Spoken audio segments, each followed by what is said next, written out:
the bread of life. Moses didn't give you that bread. My Father gave that bread. And I am... Afatra Torin Pamnani, William MARRION BRANHAM. Mitondra lohateny hoe Hebreo toko faefatra.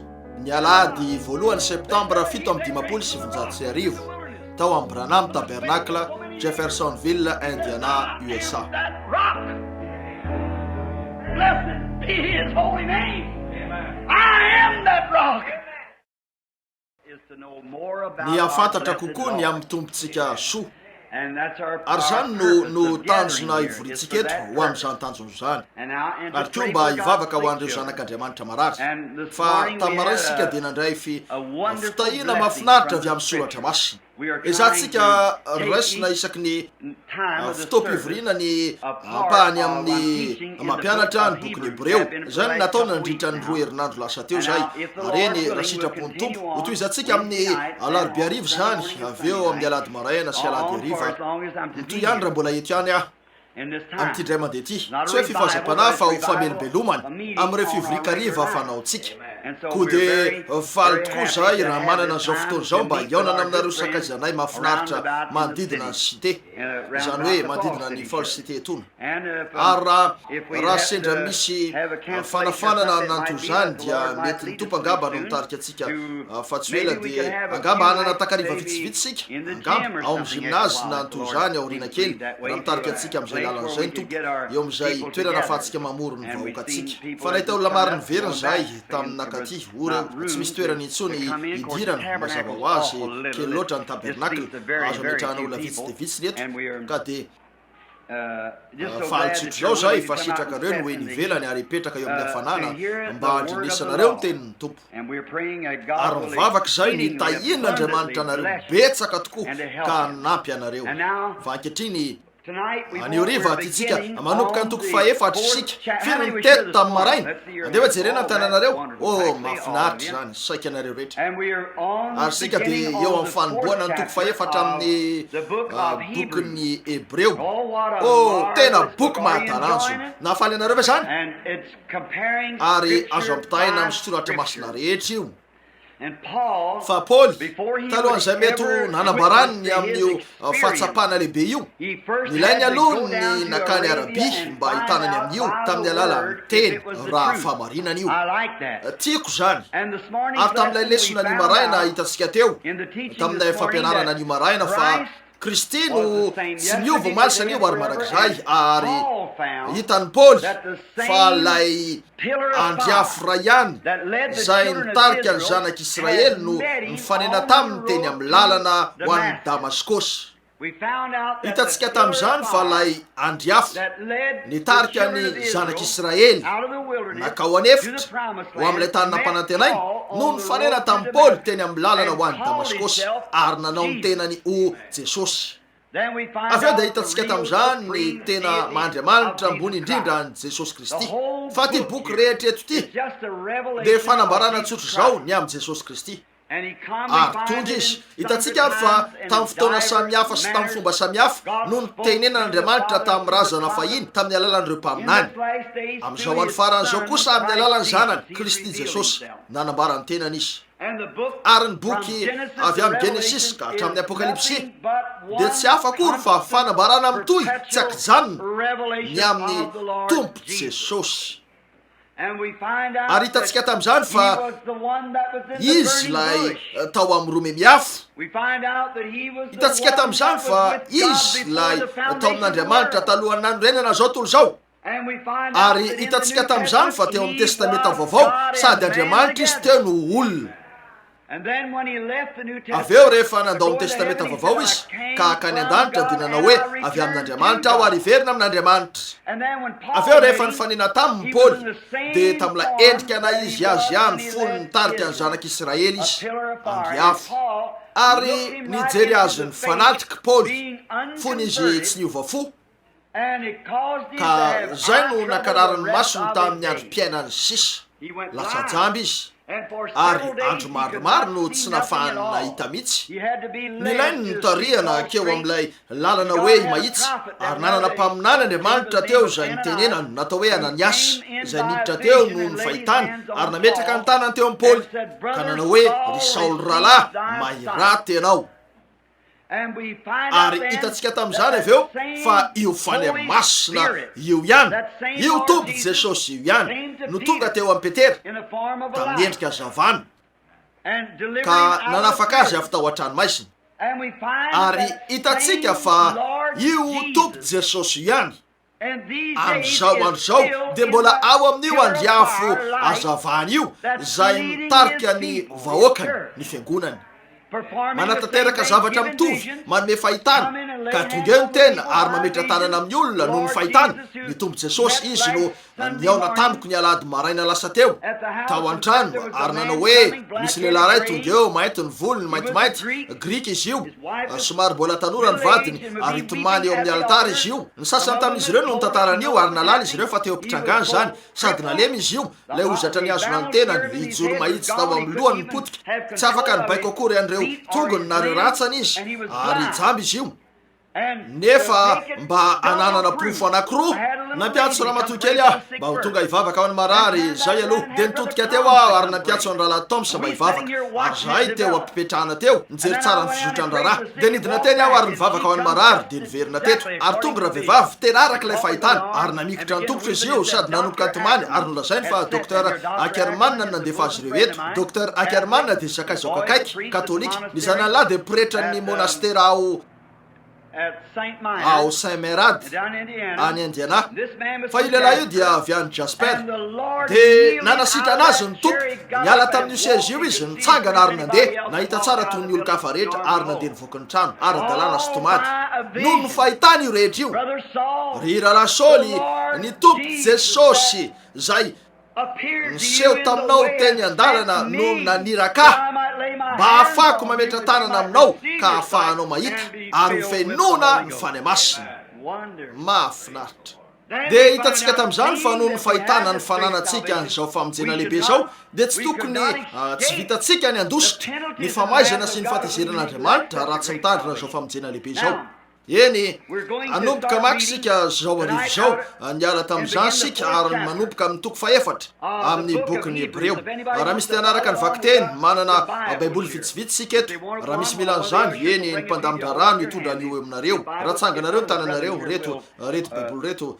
raha misy an'reto rahalahy reto aka misy baiboly roa mipetraka eto sy ataoko fa zay ary eto anao faingany sika satria anatrika fandraisana afaka fotoana foy ary eo amin'izay hijanonantsika anio ariva eo indray no anomboantsika amin'ny alarobia ariva eny inoko fa tamin'ny maraina raha namaky sika de nanomboka tamin'ny 5:50 misy olona mety tsy mahalala fa manao solomaso ny tenako mba makina efa antitra nefa mbola afaka mamaky saingy tsy vitako ny amaky an'izany faingana indrindra fa raha kely nanoratana azy eto kely ny soratra ary nataoko fitiliana ny masoko ahitako raha tena simba ny fahitako tsara de tsara ny masoko ozy saingy efa 7 taona mahery ianao ry anaka anisy zavatra nasainy vakiko de ozy vakio ario vakiko zany ary nirosy kelikely foana dia ny anamaky miadana trany ary tonga atreo amin'ny to zao zany de nijanona ary nahitsy teo amin'ny folofolo zany de voavaky io nataiza nefa ozy zao ny amin'io rehefa mihoatra ny 7 taona ianao de miafisaka ny vonga masonao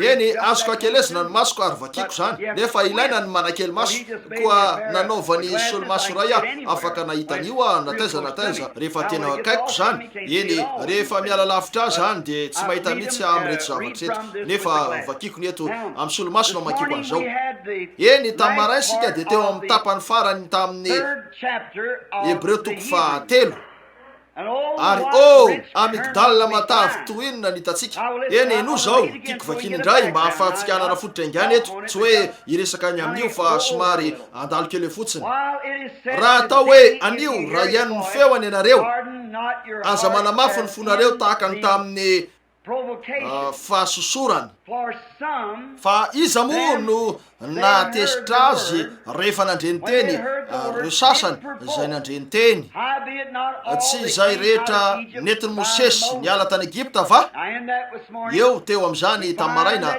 hitatsika nylazany hoe aza manamafy ny fonareo ankehitriny tahakany tamin'ny andro fahasosorana zany de fony izy reo natesitra an'Andriamanitra satria efa nomeny azy reo Mosesy lay mpaminaniny ary famantarana zay nanaraka ny Mosesy. Firy aminareo mpiaino zao arivo zao ny malala hoe ino ny famantarana io? Andriafo Hebreo 13.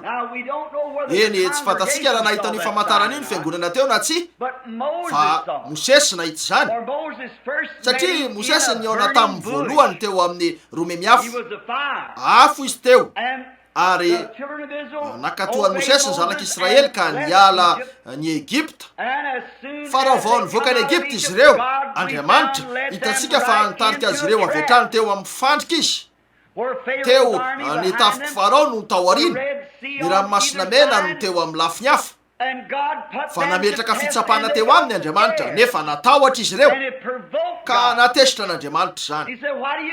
Ozy nahoana nareo no mitaraina amiko ozy nitenena fotsiny ary mandrosoa tiako zany. Eny nanaraka ny Mosesy izy reo raha indro Mosesy fa nanaraka nylay andry rahona ary indro izy reo fa teny amin'ny lalany ho any amin'ny tany na mpanantenaina. Endrika mahafinaritra ny amin'ny fiangonana zany zao arivo zao zay eo amin'ny lalantsika ho any amin'ny tany na mpanantenaina tariny fanahy iray ihany de reo famantarana sy fahagagana ray ihany zay efa nambaran'Andriamanitra ankehitriny. Mario aveo tonga tany anefitra siny izy reo ny rano teo de mangidy mara nahoan'Andriamanitra no nitondra azy reo teo amin'ny rano mangidy tahakany hoe tokony nitondra azy reo teo amin'ny rano tsara izy nefa nitondra azy reo teo amin'ny rano mangidy izy mba ahafahany mizaha toetra ny finoany. Tiany manao an'izany, tiany mamela fahoriana ao tonga aminareo anehoana fa vitany ny aneho ny fitiavany sy ny heriny aminareo. Toy inona no ahafahan'ny olona amin'izao andro zao zay tsy mino ny asa mahagaga ataon'Andriamanitra ka rehefa tonga ny fahoriana de miala fotsiny izy reo ary manao ny ataony. Isika nefa mino fa manao fahagagana Andriamanitra tsy afaka izy. Andriamanitra de enozy zao raha tsy mitovy ny fiasan'Andriamanitra rehefa misy toe-javatra mitovy mitranga de meloka amin'ny fizahatavan'olona eo amin'ny vahoaka ny Andriamanitra. Ny fahalebiazan'Andriamanitra de mitaky aminy hanao zavatra mitovy tam'izay efa nataony tamin'ny voalohany rehefa mivery ny toe-javatra io. Raha tsy zany de diso hoe sy tamin'ny nanaovany an'io teo amin'ilay tranga voalohany. Raha tsy mitovy tam'izay nataony voalohany no ataon'Andriamanitra raha hafa no ataony eo amin'ilay tranga faharoa de diso zany nataony teo amin'ilay tranga voalohany. Raha efa nanasitrana ny marary Andriamanitra tao amin'ny testamenta taloha de tsy maintsy ataony zany eo amin'ny testamenta vaovao sy ankehitriny na diso no nataony raha nanasitrana azy ireo tam'izany. Tsy maintsy mitovy ihany ny ataony amin'ny fotoana rehetra ary atao zany rehefa mamaly ny takiny io finoana tony teo io. Isika no diso fa tsy Andriamanitra satria mahita sika eo amin'ireo karazana asa lehibe mahagaga maro zay tsy takatry ny saina. Fantatsika zany tsy afaka ilaza ny mpitsikera hoe tsy misy zany satria hitatsika zany manapirofo an'io de eo lay izy. Fanaon'izy ireo no manao hoe aneho fahagagana tsy afaka ilaza ny zantsondro zareo, tsy afaka ilaza ny zantsondro ny siansa. Afaka anapirofo tsara eo amin'ny tontolo siantifika sika ary ny tontolo siantifika de vavolombelona ny amin'io vatana mahagaga io tamin'ny endrika andry hafa zay miaraka amintsika. Indro sariny eto mihitsy ary misy anankiray miantona Washington DC an'io arivo lay Kristy ray ihany io. No zany fanaon'ireo lalako eo amin'ny fanimpona tam'izany nanao tamiko hoe rahalahy BRANHAM devoly zany aza misangisangy amin'io nampitahotra azy ireo ary tsy nitory an'io raha tsy efa tonga Andriamanitra ka nanambary zany hoe izy no Jesosy tsy miova lay teo ihany. Ezao ary ny analy zany amiko tsy afaka hialy zany satria soratra masina io tenin'Andriamanitra zany tsy hoe fahatsapana na nitsidina fotsiny fahatsapana toana ny tenin'Andriamanitra sy ny fampanantenan'Andriamanitra soa mandrakizay zany.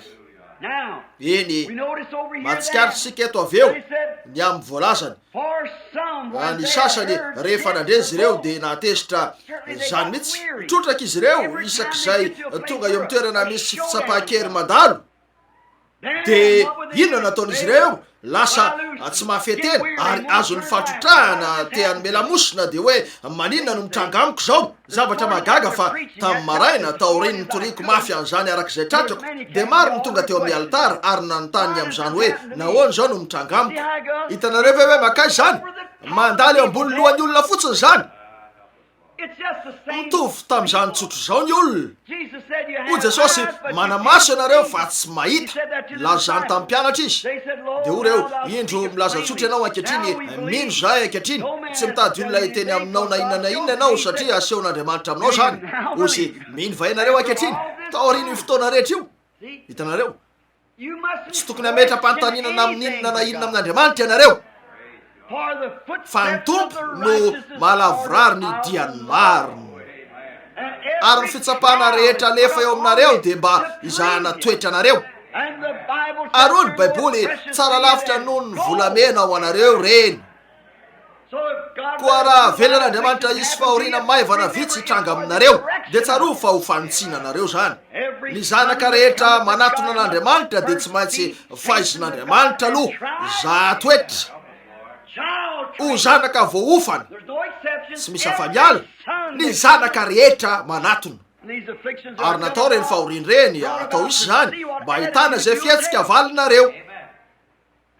Hitanareo Andriamanitra no eo amin'ny faritra misy fizahatoetra io zany avokoa ny amin'ny ty tany ity faritra misy fizahatoetra ny eto ary eo ny toerana izahany izahana toetra nareo eno eto raha mirosiansika tiako raisana ny ampahany farany eo am'izany ary iza no nianianany fa tsiditra any amin'ny fitsaharany eny eo no misy atsika nio arivo ary amin'ny fitsaharany afa-tsy zay tsy nanaiky ka dia hitatsika fa tsy nahazo niditra izy ireo noho ny tsy finony.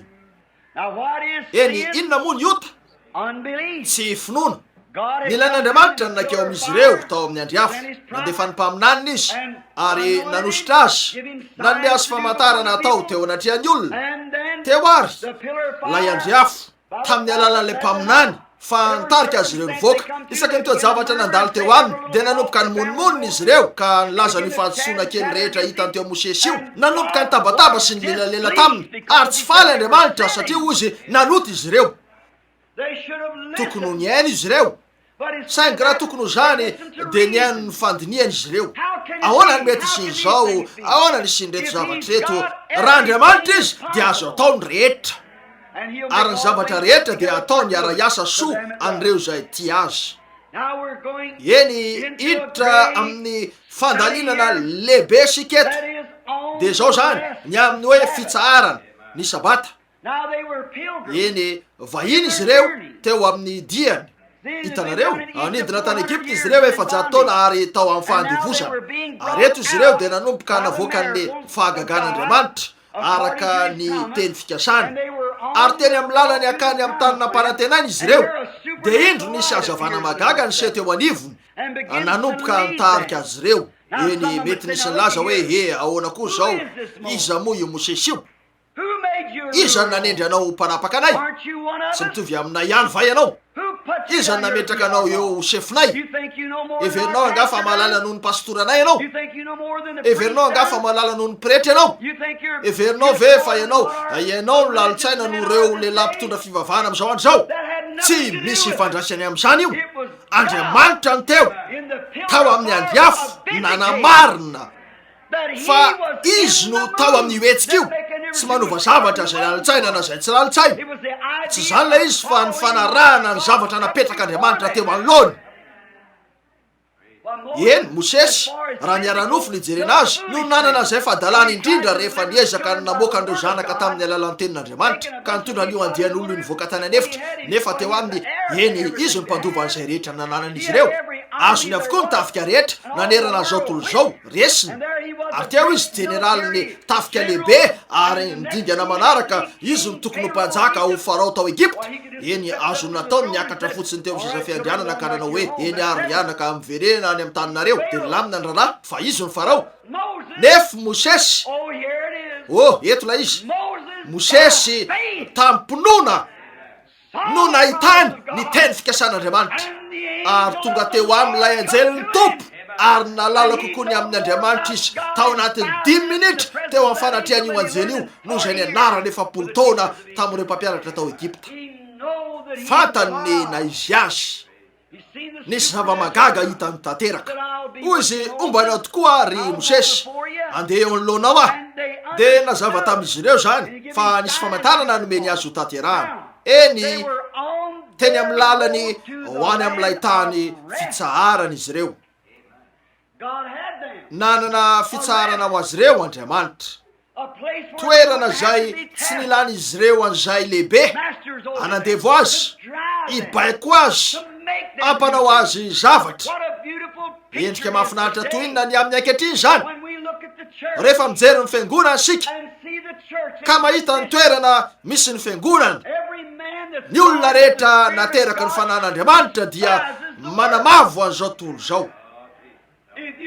Fa raha ty zao tontolo zao ianareo na zay zavatra eo am'izao tontolo zao de tsy ao anatinareo akory ny fitiavana an'Andriamanitra. Zany ny voalaza amin'ny Baiboly. Ary zay tena mpivahiny eo amin'ny diany dia mankalatsy zao ny zavatra zao tontolo zao. Alany mahita lehilahy misotro, alany mahita vehivavy mifoka, alany mahita vehivavy eny an-dalabe zay manao an'ireny akanjo ratsy maloto reny, alany mahita filokana sy lalao-karatra ary omaly raindro latony na rahalahy otsa sy ny tenako fa nandeha teny an-dalabe niaraka tamin'ireo lehilahy sasatsasany. Nisy raha matoa kely teto Losville nakeny an-dalabe vehivavy kely mateo ty fa ny fitafiny de natsiravina. Zay zara raha teo ambony kely ny valahana ary nisy lamba lavalava ny faritra teo amin'ny valahany tamin'ny lafondro ary nisy tabadaba kely ny olakolana teo anoloany ary nafatony tamin'ny tady taty abatika nandeha teny an-dalabe natsiravina ary nijery azy lehilahy rehetra teny an-dalana. Oya tsy tonga saina izy io hoe meloka eo mason'Andriamanitra ka mijangajanga amin'ny lehilahy rehetra nijery azy tamin'izay fijery zay ary ampamoany izy io amin'ny andro fitsarana noho ny fitsagazagana tamin'ireo lehilahy reo. O Jesosy, zay rehetra mijery vehivavy ilazy de efa nijangajanga tamin'ny tampony sady. Marina zany. Koa hitanareo rahalahy Odisa tamiko inona ny fiheveranao any amin'izany rahalahy BRANHAM. Oya na zao tsy fahampinaran-tsaina na zao fananana demia. Zavatra roa ihany mety isin'io. Ny vehivavy mendrika sy madio dia tsy hanao fitafiana toy zany raha tsy hoe itoeran'ny demia izy. Zany mihitsy ny marina. Eny ny mpivahiny manao ny diany ho any an-danitra de mivelona ao amin'ny aim-pana hafa. Tsy ilainareo ny anany aminy raha mahitan'io, anala ny lohany eo izy raha misy an'Andriamanitra ao ambony, satria mivelona ao amin'ny aim-pana antapitrisany kilometatra maro lavitra reny zavatra reny izy. Marina zany. Tsy tianareo no meloka ny amin'ireny zavatra reny eo amin'ny fitsarana ka de atody ny lohany ary hoy izay Andriamanitra ao mamindrafo amin'ny ravehivavy de toy izany ny ataony. Eo amin'ny diatsika sika, eo amin'ny lalantsika ho any amin'ny tany Kana sika, eo amin'ny lalantsika ho any amin'ny fitsarana mandrakizay sy feno fitahina zay nomen'Andriamanitra antsika io sika. Ary mandritra ny dia alaim-pana sika, alaim-pana amin'io karazan-javatra rehetra io sika, fa na de alaim-pana aza de tsy manota. Eny Mario, raha makeo amin'ny toko 4 sika, andeha sika atahotra. Aoko sika atahotra fandraona de mbola misy teny fikasana fa hiditra any amin'ny fitsarany azy sika. Tiako tsarovanareo fa raha tsy hoe mahita an'io sika, raha tsy hoe nambaran'Andriamanitra tamintsika zany na toy inona fandehanantsika any am-piangonana tsy misy ifandraisany amin'izany io, tsy maintsy avy amin'ny fanambarana no avian'Andriamanitra ary manambara ny tenany amintsika izy de zay no mamoaka ny zavatra zao tontolo zao rehetra. Koa raha atao hoe anio ianareo raha andesika anomboka amin'ny toko 4, aoko sika atahotra fandraona de mbola misy teny fikasana fa hiditra any amin'ny fitsaharany azy sika eny tsarofo fa rehefa teny an-dalana ho any amin'ny fitsarana izy ireo dia nitarika azy ireo ny andriafo. Eny tiatsika ho hitany hoe inon'io fitsarana io. Ako sika atahotra fandraona dia mbola misy teny fikasana fahiditra any amin'ny fitsarany azy sika. Jereo tsara.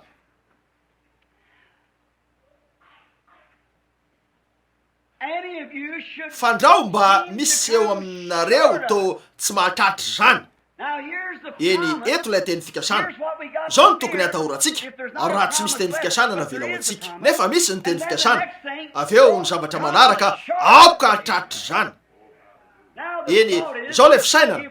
Raha eo amin'ny lalantsika ho ao amin'ny fitsarana sika dia inona ary ny fitsarana? Aiza zany? Ny fikambanana amin'ny fiangonana ve io? Ny natao batisa tamin'ny fomba manokana ve? Ny ho tonga mpikambana amin'ny fiangonana lehibe indrindra ao an-tanàna ve? Ny miakanjo tsara kokoa ve? Ny fianarana ve? Ny vola ve? Ka mijanona tsy miasa ary atoro fotsiny ka hitsahatra amin'ny androm-piainantsika sisa toy ny filazantsika azy. Tsy izay ilay izy. Ino ny ilazany baiboly an'io ary eto no azahoantsika an'io. Aoko sika atahotra fandrao na dia mbola misy teny fikasana fahiditra any amin'ny fitsarany azy sika. Fandrao mba misy aminareo toa tsy mahatratra zany. Fa isika koa tamin'izany andro zany dia nitoriana filazantsara tahaka ireny ihany. Inona ny filazantsara? Vaovao mafaly.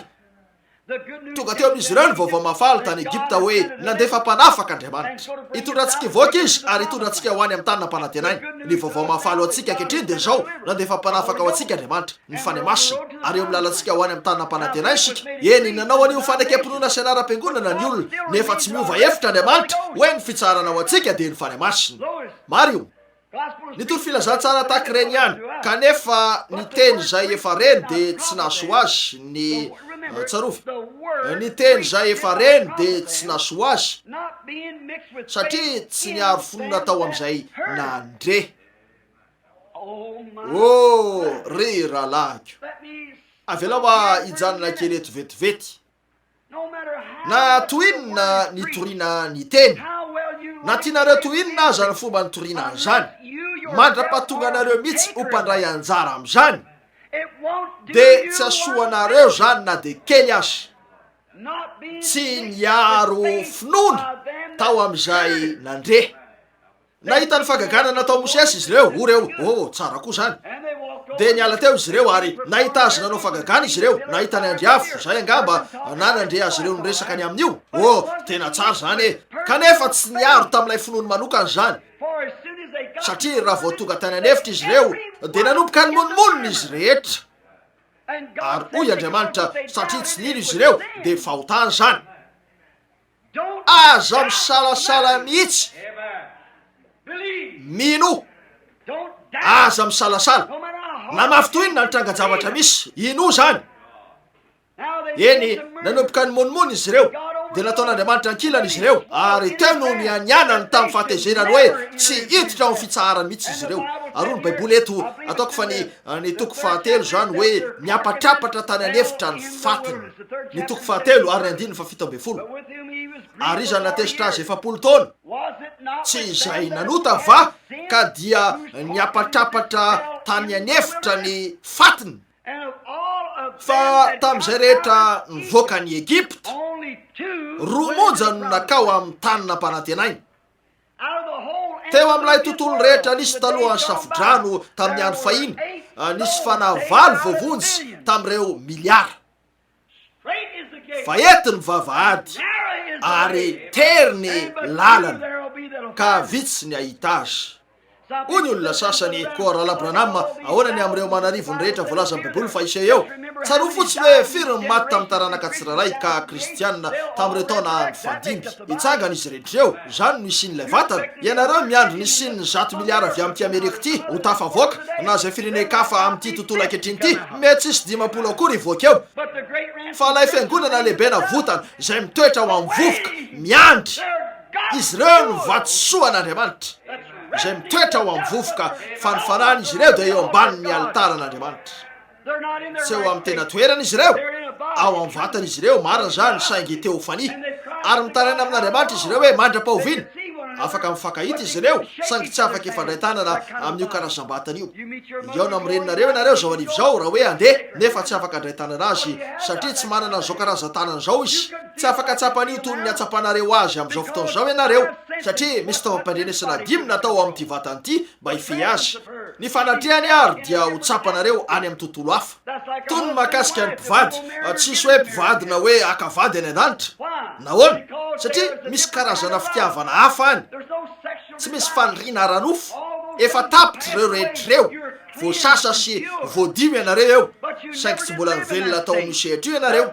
No zany dia tsy marina ho araka zany sehatra zany. Miandro eo fotsiny ianareo. Ka de maniry fatratra ianareo ny verina. Arak'izay naharina anareo ho lehilahy sy vehivavy ary eo no ananganan'Andriamanitra ny vatana io avy amin'ny vovotany dia ho membonahitra zany.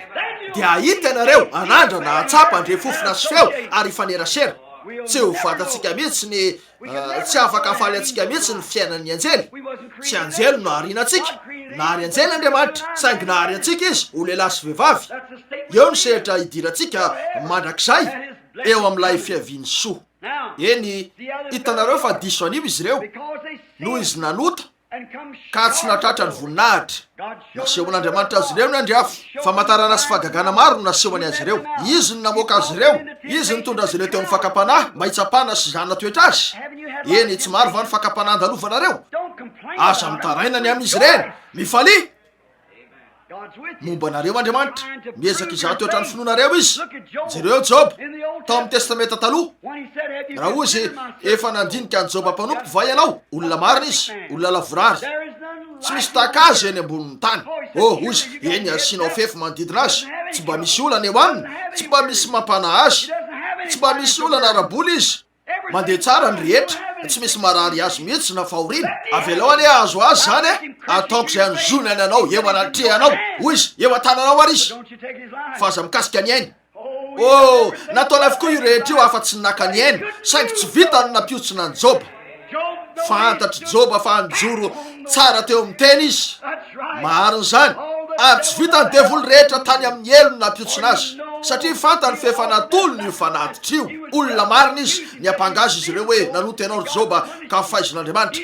Fantany fa Andriamanitra tsy hoe nanota teo anatrehan'Andriamanitra izy. Fantany fa olo marina izy. Tsy hoe satria noho izy lehilahy tsara, fa noho izy nanaiky an'ilay fanatitra dorana naka ny toerany. Ary zao arivo zao, fantatsika fa ny fiainany no nanaprofo fa olo marina izy. Ary rehefa ianareo tsy hoe miezaka ny ody any amin'ny voninahitra noho ianareo miezaka ny anampin'ny mpifanolo-bodindrina aminareo, tsara zany. Tsy noho ianareo nikambana tamin'ny fiangonana, tsara zany. Fa ody any amin'ny voninahitra ianareo noho ny fanaiky ianareo ny fahamarinan'i Jesosy Kristy.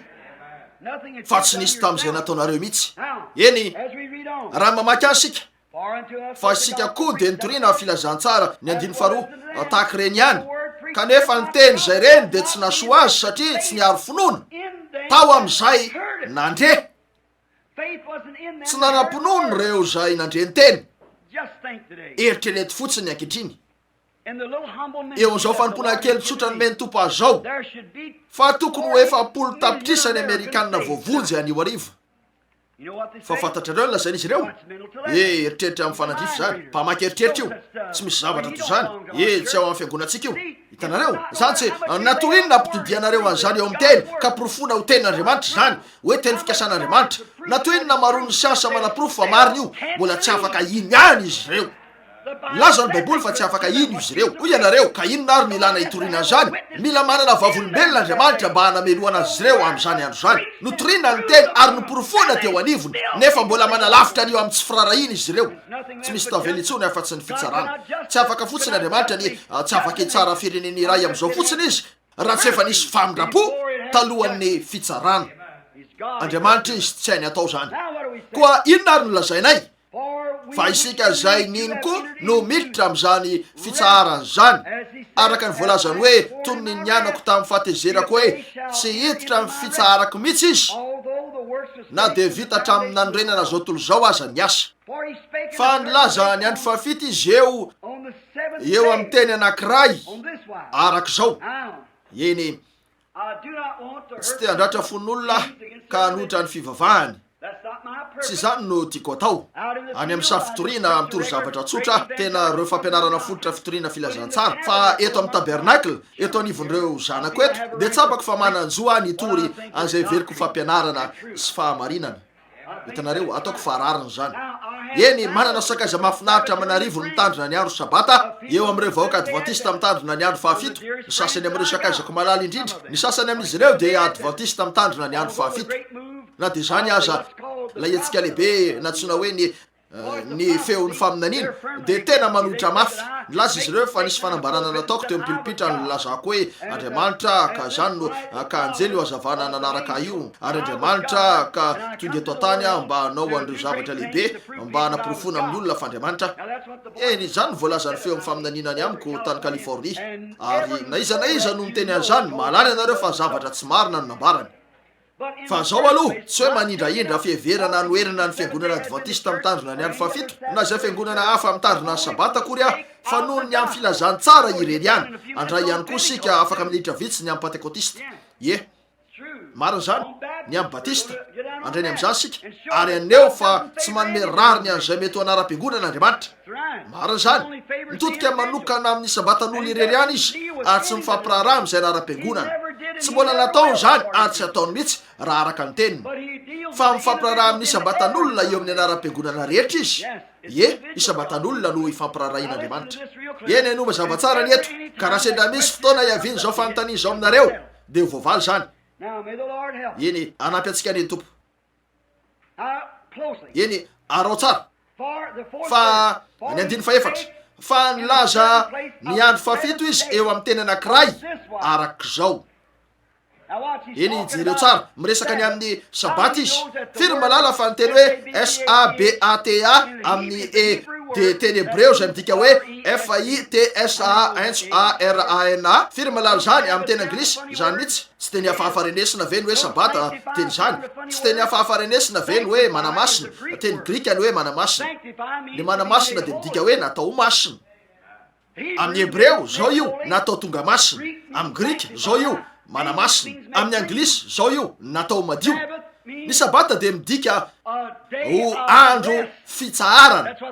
Zany lay andro sabata fahiny, andro fitsaharana. Rehefa mahita hoe fitsaharana ianareo de midika zany hoe sabata. Amariny eo amin'ny bokinareo fa iny zany raha manana baiboly grika ianareo, ary jereo ny amin'ny teny raha manana baiboly Scofield ianareo de jereo ny fanamarena etsy ambany amin'ny hoe fitsaharana, ka jereo raha tsy mamerina anareo eo amin'ny hoe sabata zany. Sabata de midika hoe fitsaharana. Eny ary koa jereo tsara, aoko sika atahotra na de mbola misy teny fikasana azy sika fa hiditra any amin'ny sabatany, fitsaharany. Eny olona maro no mitandrina andro toy ny fitandremana ny andro sabotsy ho sabata. Ny sasany manao ny alady ho sampy ho andro fivavahana, fa noho ny fahasoavan'Andriamanitra ary amin'ny alalan'ny tenin'Andriamanitra anampiahiny Andriamanitra ny hariva. Fa sy kiporofona aminareo fa diso reo roa reo, na ny mpivavaka amin'ny alady na ny mpitandrina sabata. Tena diso izy reo araka ny teny. Arany marina ny teniny tokony hianteherantsika, fa tsy zay lazain'ny adventista na zay lazain'ny protestanta na zay lazain'ny katolika, fa zay lazain'ny baiboly. Eny mijery tsara, fa nilaza ny andro fahafito izy eo amin'ny teny anankiray arak'izao. Eny andesika leo zavatra tahak'izao ka hiantso any hoe fitsaharan'Andriamanitra lay andro fahafito. Eny jereo tsara, ary Andriamanitra enoza soratra masina zao ankehitriny, ary Andriamanitra nitsahatra tamin'ny asany rehetra tamin'ny andro fahafito. Nanana sabata Andriamanitra, fa io andro fahafito io dia naharitra 1000 taona tandindona ny amin'ny milenium. Fa nilaza ny andro fahafito izy eo amin'ny teny anankiray arak'izao, ary Andriamanitra nitsahatra tamin'ny asany rehetra. Misy mpisolo tena manokana, ny asany rehetra nitsahatra izy tamin'ny andro fahafito. Andriamanitra zany. Ary amin'izao koa teo ambany lalàna tsy hiditra amin'ny fitsaharako mihitsy izy. Nitsahatra arabatan'Andriamanitra satria nanao ny lanitra sy ny tany tao anatin'ny eninandro izy, fa tamin'ny andro fafito no nitsaharany tamin'ny asany rehetra. Nitsahatra 1000 taona izy, satria hoy ny Baiboly ndray andro ety an-tany dia 1000 taona ny an-danitra, ny 1000 taona ny an-danitra dia indray andro ety an-tany. Firy malala ny lazan'ny soratra masina zany ao amin'ny Petera 2 eny ary.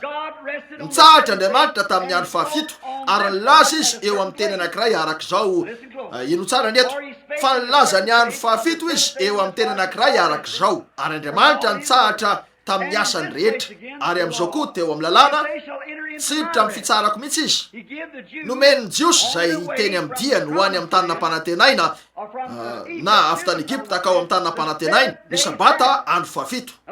Eno zao koa satria mbola hiditra eo ihany ny sasany arak'izay nitoriana filazantsara tamin'ny voalohany. Ny fitsaharana nomen'Andriamanitra lalàna izy ireo, ary ny sabata ny didy 4 dia tsy niditra noho ny tsy finoana. Ankehitriny zareo nresaka ny amin'ny lalàna izy, ny amin'ny fomba nidirana izy ireo, fa tsy niary finoana zany teo. Tsy nitandrina anio izy ireo, nitandrina ny sabata izy ireo, fa tsy arovana hoe ho any amin'ilay tanin'ny sabata izy ireo mba hananany fitsaharana mandrakizay manoloana n'ireo olana sy ireo fiahina rehetra eo aminy, ka tsy isy lehibe hanandevo intsony, tsy isy fiasana amin'ny alina intsony. Teny amin'ny diany ho any amin'ilay tany fitsaharana nampanantenaina izy ireo. Tondra drinosy tantely zany, lehibe tokoa ny voaloboka, ka rolano ny lanja ny sapam-boaloboka teny antsorony. Tany fitsaharana sotoiny. Saingy diso tamin'ny fahazahoanan'io izy ireo rehefa tonga teo noho ny tsy finony. Navilalana izy ireo, nefa dia 520 kilometatra fotsiny avy teo amin'izay nialany tao Egypta izy ireo hatreo amin'ny tany nampanantenaina. Ary 40 taona ny lainy vao tonga teo noho ny tsy finony. Nomen'Andriamanitra azy ireo ny mpaminany, nomeny azy ny famantarany, nomeny azy ny andriafo. Na ny famantarana sy fagagana izy io, ary nitory ny filazantsara tamin'izy ireo, fa nivoaka izy ireo dia nitady trondro sy mofo, ka niapatrapatra tany anefitra, ary ringana tany anefitra ny fatiny. Jesosy raha teo ampatsakana nilaza izy, oreo nrazantsika ninana ny mana tany anefitra nandritra 40 taona. Ozy za io mofinaina tamin'Andriamanitra avy any an-danitra io. Za lay mofinaina. Tsy Mosesy ny nanome anareo an'io mofo io, ny raiko ny nanome an'io mofo io, ary za lay mofo tamin'Andriamanitra avy any an-danitra. Raha misy mihinana ity dia tsy ho faty mandrakizay. Zay ny mampiavaka azy. Eny jereo tsara, nilaza izy ireo fa nisotro tamin'ny vatolampy tany anefitra izy ireo nandritra ny taona maro toy izao. Ozy za io vatolampy io, isarana aneny anarany masina. Za io vatolampy io. Ahoana no ahafahany ho io vatolampy io? Io vatolampy io dia vatolampy fanahy nanaraka ny zanak'Israely zany. Ary misy tena teny an-tana Mosesy izay tsorakazo ny fitsaran'Andriamanitra, ary nilaza tamin'ny Andriamanitra mba hikapoka ny vatolampy, dia nikapohy ny vatolampy, ary rehefa natao zany dia nisy rano nivoaka tamin'ny vatolampy. Ary Kristy io vatolampy io, ka ny fitsaran'ny famaizan'Andriamanitra no niota no namelezana azy. Nataon'Andriamanitra niatra taminy avokoa ny elontsika rehetra, ary zany eloko zany no nandratra ny fony, ary avy tao am-pony no niritsahany fany masina toy ny renirano ho an'ny olona efa ho ringana, efa ho faty. Za io vatolampy tany anefitra io. Oreo ny tianao ambara aminay ve ozy Mosesy lay niteny taminareo an'izany, naniry ny ahita ny androko izy, ary nahita zany izy tamin'ny ampahany. Dia hoe eny ite laza aminay ve ianao fa lehibe ny Mosesy, hoe efa nahita Mosesy ianao, nefa efa 400 taona zay ny nafaty a Mosesy. Oreo fantatray fa manana demiay ianao, zany hoe adala. Fantatray fa adala ianao. Ozy fony mbola tsy ary Abrahama, dia izy za lay tsy misy toazy tao amin'ny rome miafo. Za io afo tao amin'ny rome miafo io, za io anjely nandeha teo anatrehan'izy ireo io, ary ozy avy amin'Andriamanitra, ary verina amin'Andriamanitra. ary avy tamin'Andriamanitra izy tonga nofoka nonona tamintsika dia niverina ho io andriafo indray ary indro izy zao arivo zao taoriny 2 arivo taona lay tsy miova ho malisan'io ary mandrakizay fa manao zavatra mitovy ihany mitarika an'ireo zanany voata ary maro ny tonga noho ny tsy finoana eno izy nametra andro anankiray izy andro anankiray rehefa vitan'Andriamanitra ny asany koa nametra andro hafa izy eo amin'ny teny anankiray arak'izao hoe raha andre izy ireo raha ho avy izy ireo izay mitandrina ny sabata ka mitandrina ny amin'ny tsinambonana vaovao sy ny sisa eo na izan'ireo lalahy adventista hitondrana anareo eny andesika maky mario koa satria mbola hiditra eo ihany ny sasany ary zay nitoriana filazantsara tamin'ny voalohany dia tsy niditra noho ny tsy finoana ankehitriny ny andiny ny fahafito ola hoy aho hoe ny taremarika eo amin'ny soratra masina dia avy amin'ny tsindrimandry hoy aho hoe ny soratra masina dia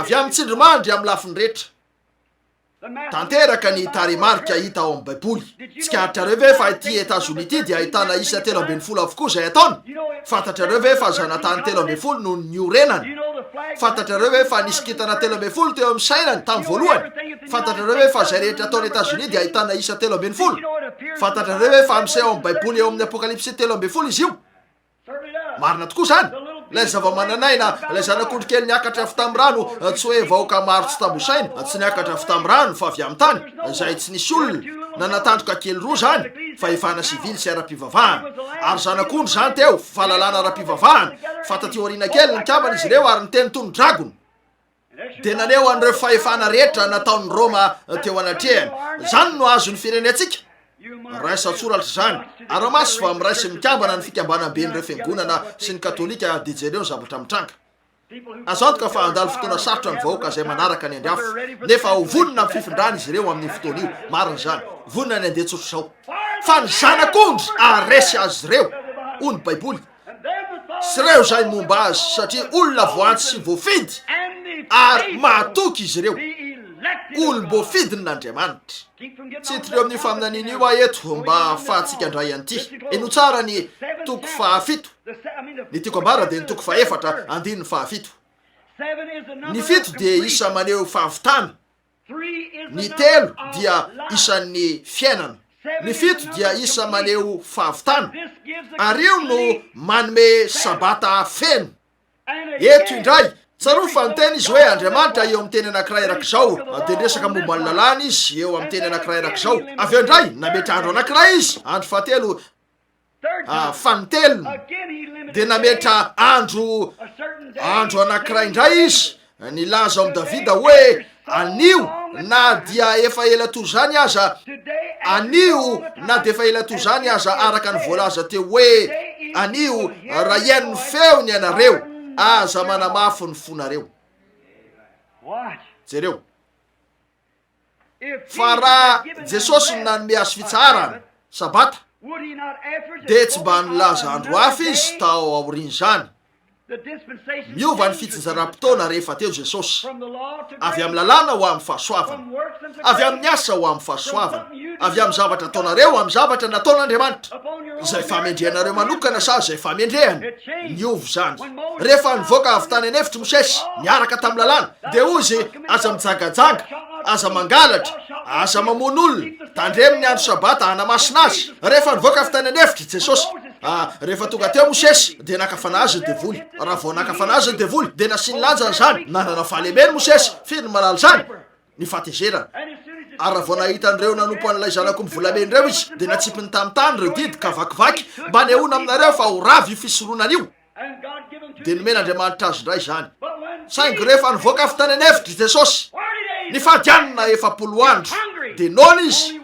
ary zay ihany ny fahalemena teo aminy teo dia tonga teo aminy dia volona anao hoe raha zanak'Andriamanitra ianao dia teneno tonga mofo reo vato reo manao fafagagany eto avelao a hitanao manao an'izany dia ino anao a ho Jesosy voasoratra hoe tsy mofo ihany ny veloman'ny olona fa ny teny rehetra zay aloky ny vavan'Andriamanitra fantany fa tsy ny fanena ta Mosesy izy teo satria nakeo amin'ny teny izy nakary ny teny atapony tempolo izy dia nataony hoe raha zanak'Andriamanitra ianao mianjerany ambany any ary norakorakofany tsy hoe ny tononony fa norakorakofany soratra masina hoy izy voasoratra hoe izy andidiny anjeliny aminao fa nao tafotoana amin'ny vato ny tongotrao eny an-tana no hitondrany anao fanakeo amin'ny teny avy hatrany jesosy ka nananatra azy mafy nety niakatra teny tendrombohitra izy ary nasehony azy ny Etazonia ny Alemana ny Suisse sy ireo firenena rehetra maneran-tany zay mety mbola isy de hoy izy ay avokoa io rehetra io ataoko amin'izy ireo zay tiako tsy magaga raha misy ady sy korotany eo amintsika hoy izy ataoko amin'izy ireo tsy magaga ny vehivavy raha mitafy nefa tsy misy ataony lalànany amin'io samy feheziny devoly izy rehetra ireo zany voalaza amin'ny baiboly ho satana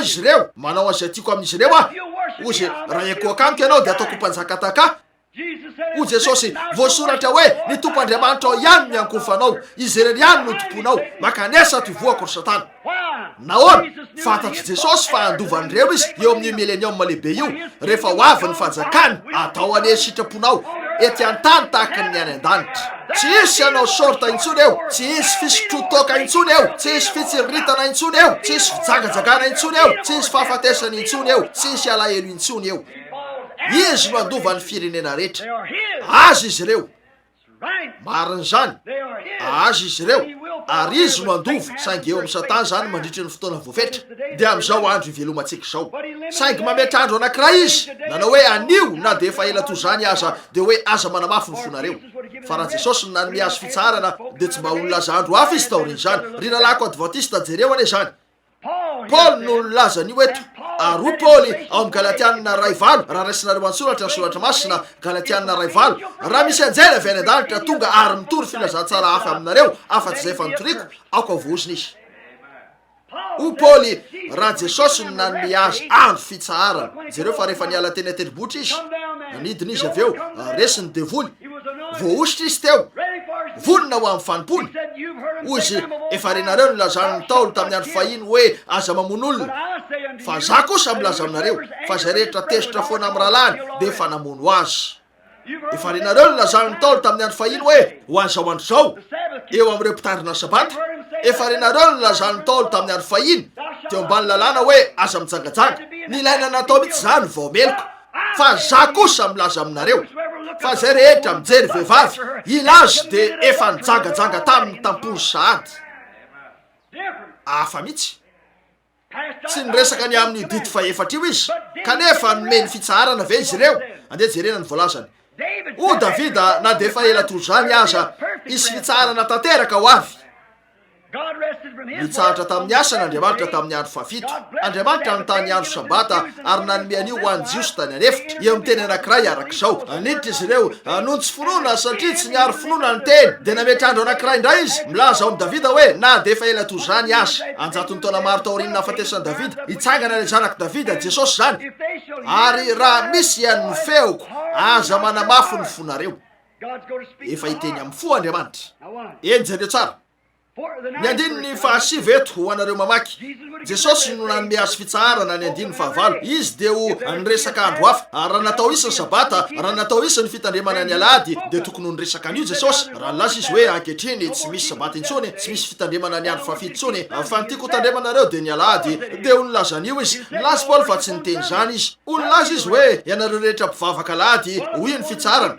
koa raha tiny ny tandreman'izy ireo ny sabata de ho nilaza izy hoe tandremo hatrany ihany ny andro fafito nefa ankehitriny de tiako hitandrina ny alahady anareo ny andro fahavalo tsia tsy niteny an'izany mihitsy izy hoy izy raha Jesosy nanome azy andro hafa tsy nolaza zany va izy ankehitriny ny andininy fahasivy mivonona ary koa de mbola misy sabata fitsarana ho an'ny olon'Andriamanitra fitandremana sabata ho an'ny olon'Andriamanitra fa izay niditra tao amin'ny fitsarana ny an'i Kristy de izy koa no nitsahatra tamin'ny asany tahaka n'Andriamanitra tamin'ny azy nandritra ny sabata hitanareo zany eny andesika aka soratra masina hafa mba hanoanana an'izany eny ary rehefa nanao an'izao tory zao tao anatin'ny enin'andro Andriamanitra de nitsahatra izy tamin'ny andro fahafito ary tsy niasa intsony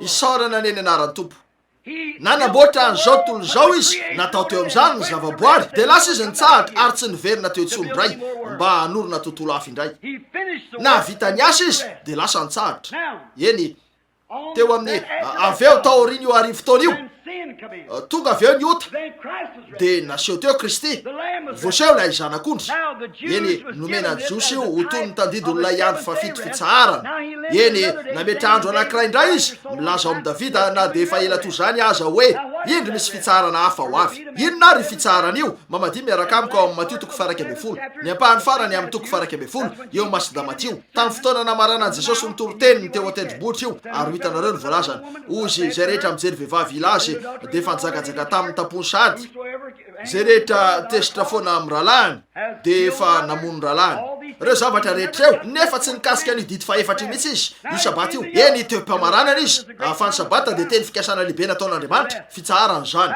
eny jereo tsara ny eto ankehitriny rehefa teo-pamaranana ny am'ireo fahasambarana izy zao ny voalaza ny andiny fa fito am'roapolo amin'ny toko faraky amby folo masida Matio teo nampianatra ny am'ireo fahasambarana izy amin'ny Matio toko fadimy ny zavatra rehetra natolotra eto an-tanako natolotra ny ray zay izy ary tsy misy mahalala tsara ny zanaka afa-tsy ny ray hitanareo fa tsy afaka lalany anankiray nareo raha tsy mahalala ny anankiray satria izy teo lay ray voase tao amin'ny nofo ary tsy misy mahalala tsara ny ray afa-tsy ny zanaka tokony ho nahitan'izany ny olona fa tsy ady hevitra zany mihitsy Andriamanitra de tsy olona telo raha Andriamanitra telo izy de mpanompo samby sika zany izy ary n'Andriamanitra izy telo rehetra eo de Andriamanitra tokana anjara asa telo eo amin'ilay Andriamanitra iray ihany izy teo lay ray tamin'ny endrika fany masina tao amin'io andriafo tany anefitra io izy teo lay zanaka rehefa nanao ny anjara asany mahazanaka vetivety foana de tsy ahita intsony zao tolo zao andeha ho avy indray aho arombanareo eny ho ao anatinareo hatramin'ny farany zao tolo zao hitanareo izy ihany lay maharay lay mahazanaka ary ny fany masina ihany koa Andriamanitra iray ihany io rehetra io zay miasa amin'ny anjara asa telo samihafa maharay mahazanaka fany masina tsy mbola ony jaona voalohany 5 misy telo zay manambara ao an-danitra ray zanaka fany masina ray ihany izy telo o Tomasy tamin'ny tompoka asehoianay ray de ampo anay zany ozy zay elizay no efa niarahako taminareo nefa tsy fantatrareo ihany ozy raha mahita ianareo de nahitany ray nefa hoy ianareo asehoianay ray eny rasin'ireo unitaire zany reo andian'olona ao amin'ny unitaire ary miezaka izy reo ny anao ny ray zanaka ary fany masina ho anjara asa sy fanompona ray ihany hoe tahaka andratsatananareo hoe ray diso zany Andriamanitra tsy afaka Jesosy de tsy afaka ho rainy tenany ihany raha to zany izy de izy zany eny ahoana no afahany ho rainy tenany ihany ary raha olona hafa akoatra ny fany masina Andriamanitra de nanana ray roa izy zany satria nilaza ny baiboly fa ny fany masina no nanaloka ny Maria ary nanananaka izy ary hoy ny baiboly ao amin'ny Matio 2:20 fa io zavatra nitoetra tao amin'io dia avy tamin'ny fany masina ka de izy ary norainy ny fany masina sa Andriamanitra izy roa reo de fanara ihany raha tsy zany izy de teraka zazasary avy amin'ny fanaro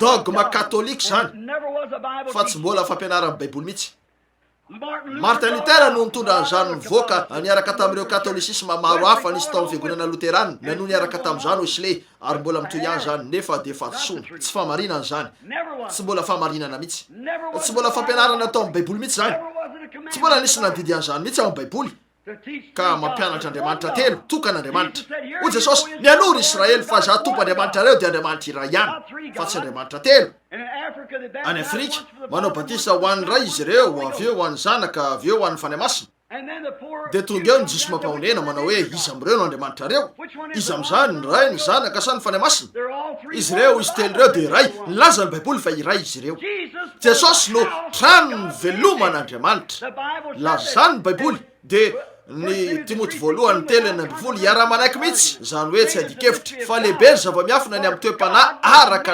n'Andriamanitra de Andriamanitra naseto eo amin'ny nofo hitany anjely nakarina notoriana ninona nakarina ho any amin'ny voninahitra Andriamanitra zany hoy ny baiboly ny anarany atao hoe Emmanuel raha dika amintsika Andriamanitra laza ny baiboly fa Jesosy tao aminy no nitoerany fahafenon'ny fomba n'Andriamanitra ara-batana toy ny nahitantsika azy tamin'iny arivo iny Andriamanitra tany am-piandohana de fanahy avy eo avy amin'Andriamanitra lasa ho logos izy na ny teofania zay araka ny endriky ny olona natsoina hoe zanak'Andriamanitra zay nanehoana mialoha tonga teto an-tany izy tao amin'ny vatana nofo talohan'ny aviany tao amin'ny Jesosy Kristy akory azy eny antelemikely zany rahalahy anaprofany io aminareo rehefa nahita azy Mosesy ozy avela hoa hitany endrika aho tompo ao ary nafenin'Andriamanitra tao vatolapy izy ary nandalo izy de nataony hoe vok'olombelona zany teofania teo io tena marina zany avy eo io teofania io tsy maintsy tonga nofo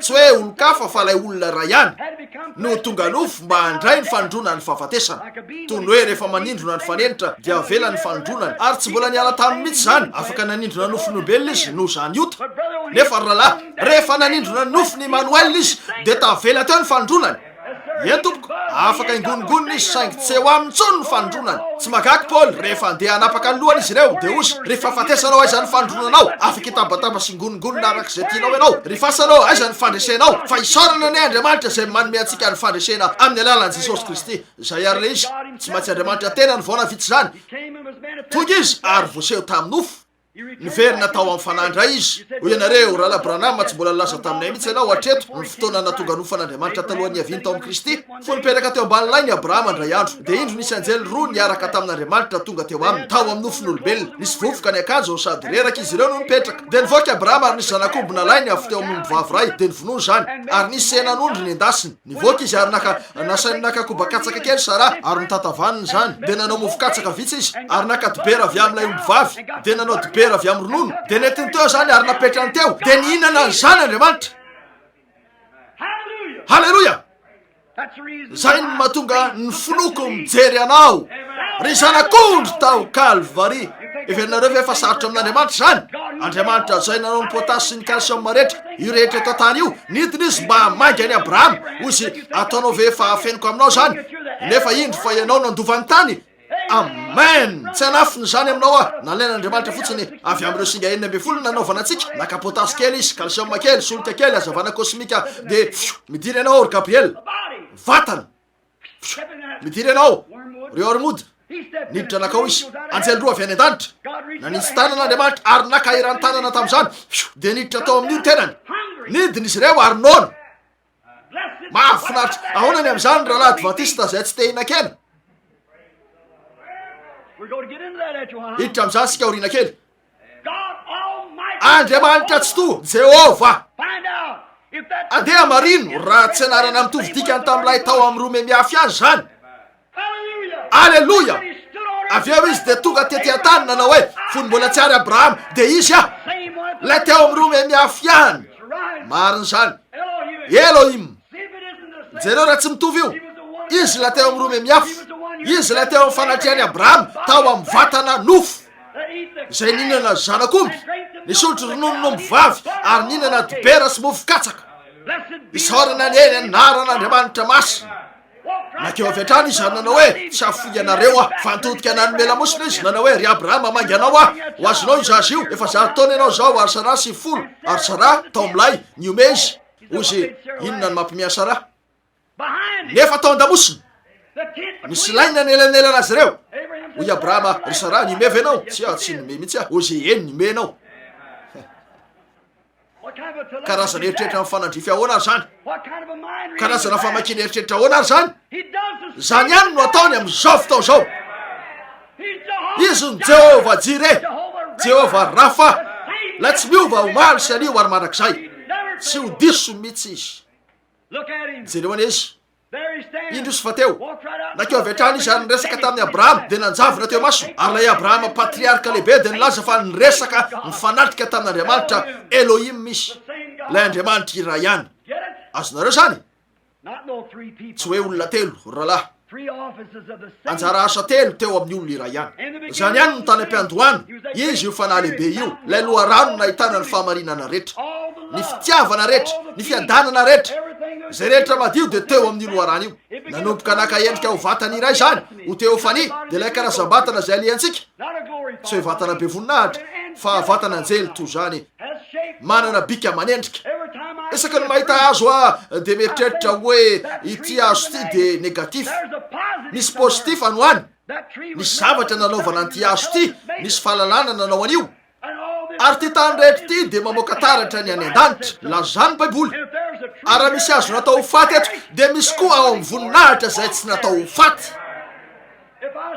ka raha mahita lehilahy mahita mpivady tanora kely mahafinaritra raha lehilahy sy ny vadiny mandeha ny an-dalabe mifankaty tsara taratry n'inony zany isarana ny any anaran'ny tompo. Misy anankiray any an-danitra izay tsy ho levina mandrakizay.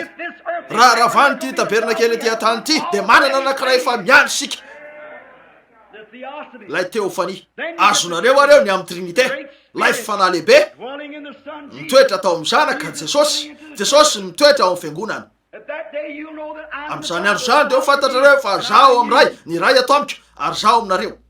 Zay rehetra na izy an'Andriamanitra dia narotsany tao amin'ny Jesosy. Zay rehetra na izy an'i Jesosy dia narotsany ao amin'ny fiangonana. Zay ary lay izy. Za ao amin'ny ray, ny ray ato amiko, zaho aminareo ary anareo ato amiko. Misy lay vatana. Zany ny olana eo amin'ny fiangonana. Karazana fampianarana kely tsy misy vidi nefa tota sy ratsy ary malemilemy fanao ny vavianitra no nomena azy ireo. Ka mirenireny eny manao fihinanana lasopy sy filalaovana karatra izy ireo. Tsy magaga raha andiana fampitena no ananantsika. Tsy programan-jazakely sy fihinanana lasopy kely no ilaitsika. Ny tena ilaitsika dia filazantsara entitra toy ny fahiny ary lehilahy finono miaraka amin'ny sabatra zonona avy eo ka manao fiakana. Zany ny ilaitsika ankehitriny fa tsy teolojika kely tsy misy vidiny na fandalinana kely avy amin'ny famolavolana nataon'ny olona iray. Ny fitoriana ny filazantsara entitra eo amin'ny hazavana sy ny hery ary ny fampisehoany ny fanamasina no ilaitsika. Maro ny eto ankehitriny araka ny voalazany hoe nametrandro anankiray indray izy milaza ao amin'ny Davida fa raha Jesosy no nanome azy fitsarana tsy mba ho nilazandro hafa izy nefa dia mbola misy fitsarana ho an'ny olon'Andriamanitra. Fa izay niditra tao amin'ny fitsarany no nitsahatra tamin'ny asany tahaka an'Andriamanitra tamin'ny azy. Ankehitriny amakaiza sika ny Matio ny 20 ny toko 11 ny andininy 17 ny zavatra rehetra izay natolotry ny ray natolotry ny ray koa zay no izy ary tsy misy malala tsara ny zanaka afa-tsy ny ray. Eny ary tsy misy malala tsara ny ray afa-tsy ny zanaka sy zay tiany ny zanaka anehoana azy. Hitanareo fa tsy miakina amin'izay mety anaranareo io na ny abetsaka izay tiany ny eveka ho fantatrareo fa miakina amin'ny abetsaka izay tian'Andriamanitra ho fantatrareo. Raha tsy afaka hita an'izao fanambarana izao ianareo dia aza manontany ny eveka mangata amin'Andriamanitra, aza manontany ny pastoranareo mangata amin'Andriamanitra. Ny zanaka ny manambara azy, izy mpisolo tena manokana. Eno fa andona mafy anareo ny eto zao ary le didy ho Paoly raha mbola hanana andro hafa izy dia ho nambarany zany saingy zao no lazainy. Makanesa ty amiko ianareo rehetra izay miasa fatratra sy mavesatretana fa za no anome anareo sabata fitsarana. Eto ny ziokako ka mianara amiko fa malemy sady tsy miavonam-poa dia hita fitsarana ho an'ny fanahinareo ianareo. Fa mora ny ziokako ary maivana ny entako. Jereo ny voalazan'i Paoly fa raha Jesosy no nanome azy fitsarana tsy mba ho nilazandro hafa izy taoriany zany nefa nametrandro anankiray izy milaza amin'ny Davida na dia efa ela toy zany azy raha ian'ny feony ianareo aza manamafy ny fonareo. Koa dia mbola misy enony eto ny andininy 7 koa dia mbola misy fitsarana sabata ho an'ny olon'Andriamanitra koa isika lehilahy sy vehivavy izay niditra tamin'izany fitsarana zany. Makanesa ty amika anareo rehetra izay miasa fatratra sy mavesatretana fa zany no anomenareo fitsarana no nitsaratra tamin'ny asany tahaka an'Andriamanitra tamin'ny azy. Mety ho 20 taona ianareo, mety ho 30 taona, mety ho 50 taona fa minitra andrenesanareo ny feo an'Andriamanitra mandodona ao am-ponareo dia aza manamafy zany. Avy eo midira zay mandreny teniko ka mino zay naniraka no manana fiainana mandrakizay tsy manam-pahataperana ary tsy hoelona intsony fa tafafindra ny ala tamin'ny fahafatesana ho amin'ny fiainana. Rahalahy BRANHAM mahina no mitranga mandray ny fanay masina ianareo miditra ao aminareo Kristy. Zany ve mamadi miaraka amiko ao amin'ny Isaia ny toko 7 ary andeha vakiny zany. Isaia ny toko 7 jereo ny voalazan'ny mpaminany mombo zany. Mateo 7 atomboka amin'ny andininy 9 eo ny famaritana ny zavamisy amin'ny any farany tsy maintsy faranantsika afaka kelikely fa felosy any latabatra rehetra ka efa tsy misy madio itoerana. Avy aloha hijanona kely eto toy ny voalazany herinindra Eriviny niresaka tamin'ny olona izy Ernie Fandler ity rahalahy eto avy any Sifty hoy izy nijanona ary navelako iletiko zany tiako hiditra lalina zao tsy misy madio itoerana fa feno ny latabatra rehetra ary toy ny ambo miverina indray amin'ny lohany ary ny kisovavy misy potaka indray dia miverina toy zany ny olona. Inona ny olana nisy taminareo metodista teo aminareo ny azavana fa iny inona no nitranga lesorin'Andriamanitra teo an-tananareo zany ary nomeny Nazarianina. Inona no nanjoanareo Nazarianina nisy fotoana nananareo azavana nesoron'andriamanitra teny an-tananareo zany ary nomeny ny pentekotiste marina zany ianareo eglise de dieu sy reo sisa amin'ny vahoaka fahamasinana nono nandavanareo ny azavana de nanangana ny tenanareo anara-piangonana ianareo ka nanao hoe tsy mino ny akoatra zao tsono zahay nandrosa avy hatrany niala teo andriamanitra ka naneo taminareo fa nanana vahoaka zay anaraka azy izy inona nanjonareo pentekotiste teo aminareo ny azavana nesoron'andriamanitra teo aminareo zany nandrosy ny andriafo isaky ny nifindra ny andriafo de nifindra niaraka tam'izany ny fiangonana ary rehefa lasa rafitry lutera avy ao amin'ny fiangonana katolika mihitsy no nivoan'ny fiangonana de nifindra ny andriafo ary nandeha niaraka tam'izany Wesley nanao rafitry Wesley ka nanao ny anara-piangonana de nifindra ny andriafo ary nifindra niaraka tam'izany ny nazariana lasa rafitra ny nazariana de nandeha niaraka tam'izany ny eglise de dieu ary lazany tena ny fatsy anara-piangonana nefa de isany izy zao de inona no nitranga ny zavanitranga taoriny zany hitan'ny pentekotiste ny afo ary niaraka tam'izany izy reo nefa inona nataonareo namoaka fotom-pampianarana avy amin'ny fiteny tsy fantatra ka nanao an'io rafitra tsy maintsy miteny amin'ny fiteny tsy fantatra ny olondrehitra alohan'ny azahoan'ny fanamasina e de nifindra niala teo ny eo andriamanitra ka namelanareo teo amin'izay nisy ianareo inona nanjonareo unitaire hitanareo ny batisa tamin'ny anaran'i jesosy nanao fotom-pampianarana avy tam'izany ianareo ka nanafaka ny tenanareo tamin'ny sisa rehetra teo amin'izany de nifindra niala andriamanitra ka namelanareo teo amin'izay nisy ianareo marina zany inona nanjonareo assemblée de dieu le filakevitra foibe fa iny nanao rafitra avy aminareo ianareo de nifindra niala avitrana andriamanitra ka namelanareo teo araiky atrina anareo de andiany mangatsika sarapomba tony ny hafa rehetra ihany sisa nefa mandrosy any ny andriafo alleloia fenon'olo latabatra rehetra jereo ny eo amin'ny fanasan'ny tompo na izy reo aza teo amin'ny toerana azy nakany izy reo mofo tsotra mideny nefa le mofo de tokony mofo tsy misy masirasira ary zarana izy reo amin'ny mpanoto zany reo mpifoka sigara reo mpivaritena reo janga rehefa manana ny anarany eo amin'ny boky fotsiny izy reo na inareo batista aza de miantso an'io fandraisana amin'ny katony eny mampaneny fandresena kely anareo batista nefa mpangina ny anjomara anareo andriamanitra tena marina zany de tsy ho vitanareo ny ampaneno an'io fandraisana mikatona manavateny anareo ka miseho masona no zay tena maizy anareo tsaro fa tabernakla batista ny eto ary zany no azonareo lasa rafitra ianareo hoy ianareo tsy rafi-pivavahana zay izy ianareo zany mihitsy izy ianareo hoy ianareo fimbona zay ho an'zay miditra ny varavaranareo ka mampianatra arak'izay inonareo azy de ekenareo fa zay tsy hoe androka zay nivelany ianareo fa ataonareo ny anliana azy amin'ny firalainareo tena marina zany misy fanaovanareo azy andriamanitra koa manana ny fanaovany azy nefa androso atrano ny fiangonan'andriamanitra tsy hanohana an'izany ary ny andriafo fa fenon'olo latabatra rehetra ankehitriny enoy eny antona kely anareo fotoana fony eto enoy ovakeko ny teny fa izy io ny mpaminany Isaia fa fenon'olo latabatra rehetra tsy misy madio itoerana ambomby fahampinana fotsiny makao ampiangonana vehivavy manapaka mibory ny volony manao sorte makao ivelany ary-mijely lehilahy iny amin'ny arabe manapaka bozaka ao an-tokotany tena zazavavy kely te andre olona mifoka azy tony fanao amin'ny alika bulldog na ny ambodi na inona koa hainareo tsara evenareo mafatifaty anareo sa tsy zany ary anareo lehilahy iny amin'ny arabe manao sigarambava nefa isan'ny diakony tony ny omby manga bory tangitra amin'ny Texas nefa avy eo mihefitenao zavatra tena marina zany tsy mahagaga ny latabatra rehetra raha makeo nareo ary mandray fandraisana miseho tena ho zavatra nefa misoloky sy mangalatra ary mandagy mandritry ny herinandro inona mahazo anareo fa fenon'olo latabatra rehetra mandray ny fanasan'ny tompo zany mihitsy ataonay zany eo fiangonanay lasy Jesosy fa anangana anay izy amin'ny andro farany raha mandray ny fanasan'ny tompo zay kanefa zay mihinana sy misotra amin'ny tsy famendrena de mihinana sy misotro fanamelona ho an-tenany noho izy tsy mamantatra ny tenany tompo no zany de betsaka ny marary sy marofy eo aminareo ary maro nefa nodimandry fiangonana ratsy sy maty ary-ara-pomba efa niala taminareo ny fanan'andriamanitra tsy eo etsony ny andriafo lavinareo ny fanasitranan'andriamanitra lavinareo ny fitsangana hoy ianareo nitsangana tamin'ny maty izy tatary zany koa ahoana ary ny am'izao andro zao raha nitsangana tamin'ny maty izy hoy ianareo tsy misy zany ka zay ary le izy manana fitsanganana amin'izay fijerikavanareo azy ianareo fa andriamanitra manana an'io amin'izay fijerikavany azy kanefa zao ny amin'io ny voalazany baiboly any no fantatsika ho fahamarinana de zay teny amarinina reo zavatra toko nataonareo koa ombanareo atrany hatramy fatapera zao tontolo zao Jesosy Kristy tsy miova omaly sanio ary manak'izay zany voalazany teny eny inona ny sabata fa fenon'olo latabatra rehetra tsy misy madio toerana iza no ampianary ny fahalalana sy ny fahalalana zao tontolo zao io fa ny fahalalana ara-panahy iza no ampianary ny fahalalana iza no ampahafantary ny fianarana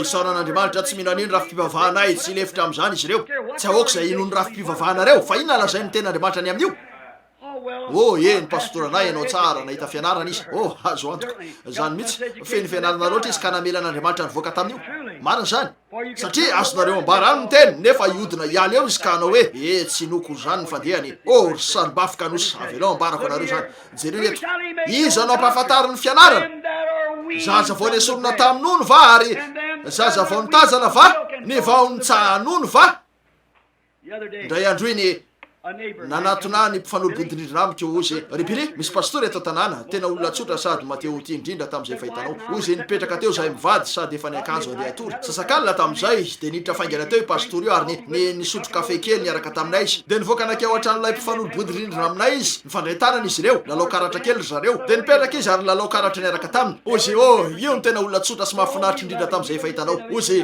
tianay izy io tsy saraka mihitsy zay nahoana nahoana nijoro kely teo aho ianakapo de ahoana ozy tsy everinao ve fa mila lehilahy to zany ny fiangonana tsiraray tsy haiko ny valiny zany ozy teo amin'ny toerana kely ray hafa ozy nanana toerana mahafinaritra tokoa izy ireo nivoaka teo mpitoro teny isy ny vadiny olona be fitiavana ary nisahana tsara tokoa andreo ankizy ka lasa nanao sekoly fianarana baiboly mihitsy ary ozy maro be tokoa izy ireo ka tsoby andreo ankizy mihitsy la toerana ozy la mahay mitantara andreo karazana tantara kely amin'ny zaza madinika izy tsara zany tena tsara be zany niverina vo avy tany Kanada ny tenako ianakapo itya la ry vahoaka inona tsy tianareo amiko tsy manao an'izany lasa nanasany fiarako ianakapo Andriamanitra efa niala ianitra nefa de zao ny misy niady nitomany ny talao nefa tsy misy azoko afa tsy teny ratsy vao misy zavatra iray de indro misy olona miteny ratsy ny aminareo io olerolera ratsy io na zavatra to zany nieritreritra an'izany de nisy fetonga tamiko nanao hoe tsy manino reny olo reny raha manao an'izany saingy tsy mbola niantso anao anao an'izany mihitsy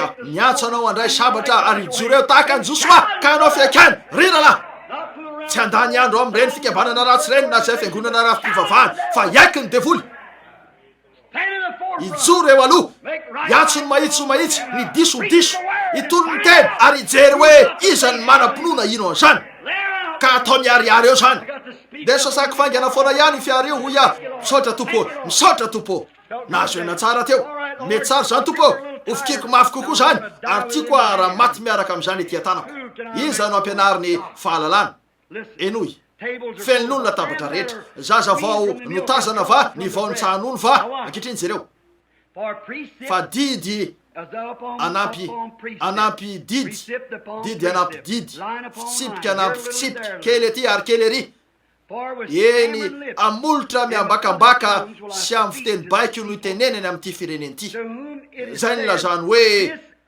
ity no sabata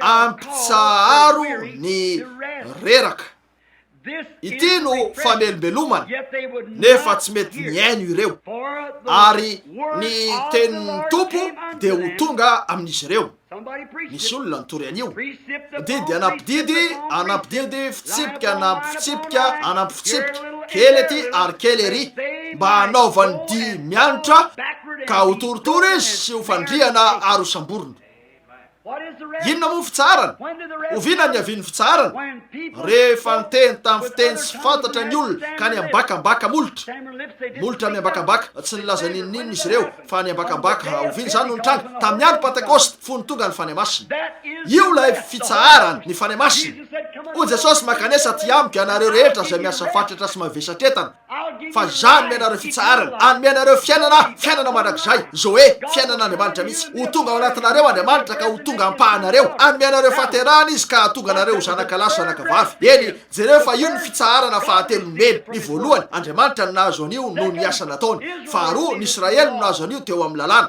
fahatelo ny fiangonana no nahazo an'io tamin'ny mahampana Andriamanitra azy ny telo dia isanainy firy malala zany isaky ny mahita telo anareo de ainy zany mario foninaary ny tany Andriamanitra tamin'ny andro fahatelo no nisiny ny ainy firy malala zany ny andro fahatelo teo amin'ny andro fahatelo ny famoronana no tonga ny ainy ny Trinité ny ray teo ambonin'ny olona tao amin'ny andriafo ny zanaka de lehilahy iray izay niresaka tamin'ny olona ary nanomana azy ireo ny fany masina no dingana fahatelo Zany hoe ny fanahy masina dia Andriamanitra ao amin'ny olona, ainy, ray, zanaka. Ny fitsaharan'Andriamanitra, ny fitsaharany Israely, ary ny fitsaharany fiangonana, ny fitandremana ny sabata. Koa raha mbola tsy nandray ny fanahy masina ianareo hatreto, dia mbola tsy niditra mihitsy tao amin'ny fitsaharan'Andriamanitra. Tsy ilainareo nilaza hoe tsy vitako tefoka nefa tsy azoko atao tsotro zao io kristianina, tsy azoko atao tsotro zao ny misotro fa kristianina, tsy azoko atao tsy mahazo misotro nefa de te hisotro. Raha misiritra vehivavy ianareo, raha manao andro zavatra tsy mamendrika rehetra eo, de mbola tsy tonga akory teo amin'ny faritra misy fitsarana io, mbola tsy niditra mihitsy tao amin'ilay fitsarana natao anareo. Fa rehefa tafiditra amin'ny fitsarana io ianareo, de mitsahatra amin'ireo asan'izao tontolo zao fanao nareo tahaka an'Andriamanitra tamin'ny azy. Nahoana ampan'Andriamanitra anareo mitsahatra ao mandrakizay.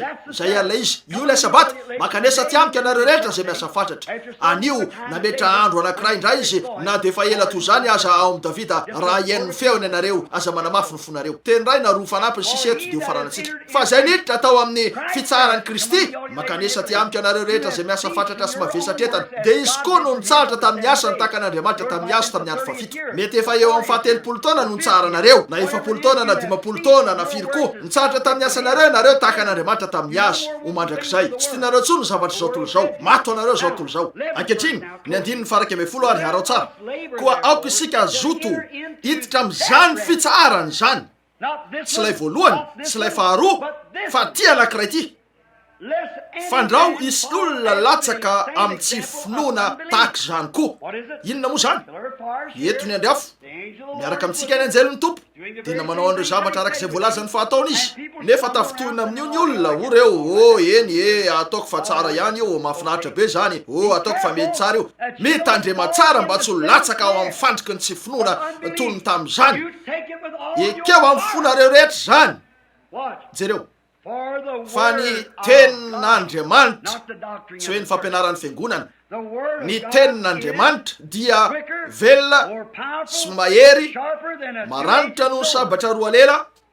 Enoy, tafiditra na de hatramin'ny fampisarahana ny aina sy ny fanahy, ny tonona sy ny tsoka, ka enoy, mahay mamantatra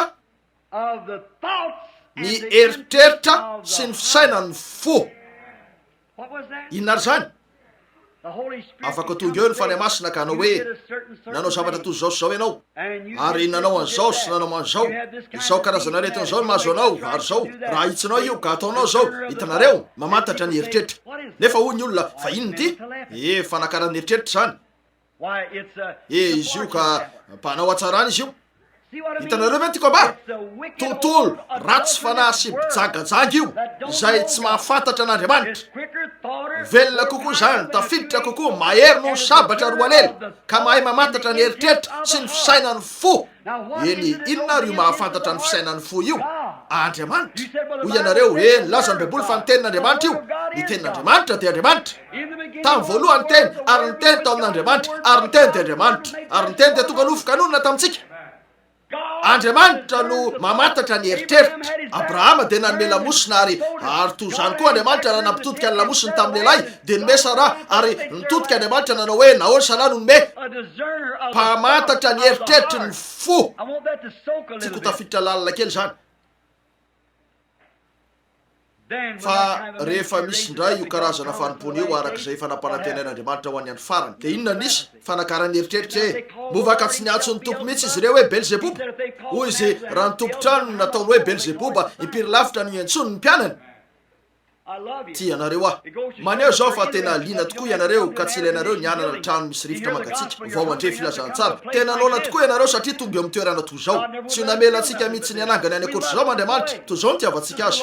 Toerana bongotsotra kely nefa de toy zao ny tiavantsika azy. Tsy mitoetra eo amin'ny manjelanjelatra Andriamanitra, mitoetra eo amin'ny fanaitretena Andriamanitra. Toy zao ny tiavantsika azy. Mahafaly anay ny tonga eto, ianareo ihany koa, ka hipetraka amin'ny toerana toy zao. Na de mafana toy inona aza, na tsempoka toy inona aza ianareo ao amin'ny palitaonareo vaovao, na ny akanjonareo vaovao, tsy manova zavatra zany. Eto ampianona ny fiainana mandrakizay ianareo, ny tenin'Andriamanitra zay mahalala ny eritreritry ny fo. Lay andiafo niantona teo ambony zanak'Israely no miantona eto zao arivo zao. Afaka manao fiakanany amin'io tsy misy olona mety ho eto ambanin'ny herin'ny fanahy masina ka tsy vitan'Andriamanitra ny aboraka ny amin'ny rehetra ary teny maizy azy. Marina zany. Zay ary lay izy. Inona ary zany? Inona ary zany? Io ihany lay fanahy. mitarika ny zanak'Israely nakao amin'ny fitsaharany saingy lavo izy ireo noho ny tsy finoana. Aoka anareo tsy lavo zao no anjara farany. Raha izanaka ny fanahy masina amin'ny alalan'io no iaviany aina. Fanamarinana Martin Luther saingy mbola endrim-pivavahana ihany.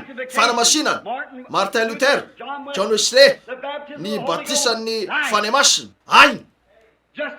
Fanamarinana dia ny mino, fanamasinana dia ny fanadiovana, fanahy masina dia ny famenoana aina.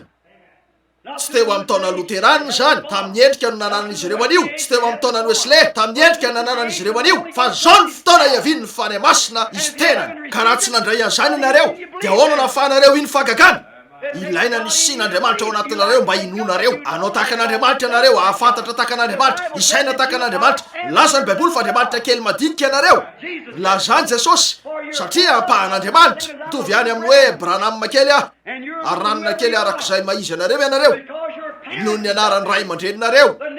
Ny toetran'izay maizy anareo dia arak'izay naizy ny ray aman-dreninareo no ianareo naterana. Ary ny antony inonareo an'Andriamanitra, inonareo andre fagagana sy famantarana ary zava-mahagaga dia no ianareo zanaka lahy sy zanaka vavin'Andriamanitra. Vao rainareo lay aina. Teo amin'ilay fahatelo vao tonga ny aina. Eny ary rehefa niakatra ny tendrombohitra Jesosy, naiza nalehany dia nitondra ny Petera sy Jakoba ary Jaona izy. Vavolombelona telo, ny telo dia isanaina. Azonareo ve zany? Fitiavana, fifaliana, fiadanana. Ankehitriny andefa haingana eo amin'ny fiafaran'ilay toky sika eto, faingana amaky ary sika.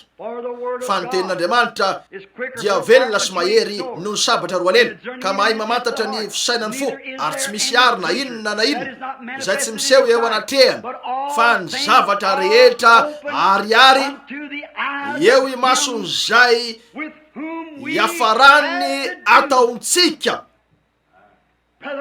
Rina lahy, tsy misy lalitra ipetraka etsy amin'ny ritsatoky etsy ka tsy fantany. Miariary ny zavatra rehetra. Rina lahy, fantany avokoa izay nataonareo rehetra, izay fisainanareo rehetra, ny eritreretinareo. Zany maizy azy. Toy zany no inontsika azy. Ary rehefa tonga ao amintsika Andriamanitra ka mametraka antsika ao amin'ilay fiangonana, dia mametraka an'ireo fanomezam-pahasoavana sy ny sisa ao amin'ilay fiangonana izy mba hamoaka ny maizy azy. Raha Andriamanitra io Andriamanitra tsy manapetra io dia manasitrana ny marary izy, afaka hananganany maty izy, afaka hanadio ny boky izy, ampahiratra ny jamba, afaka hanome fahitana izy, afaka hanao an'io karazana zavatra rehetra io izy. Ka hiasa amin'ny alalan'ny fiangonana satria Andriamanitra ao anatinareo zany. Eo misy an'ilay fiangonana. Fomba ahoana na tonga an'io fiangonana io olay fiangonana noho ny fikambanana amin'io ve? Tsy tompoko. Amin'ny fandraisan-tanana tsy tompoko. Amin'ny batisan'ny rano tsy tompoko. Amin'ny mampikabana tsy tompoko. Ahoana ny avianareo amin'io?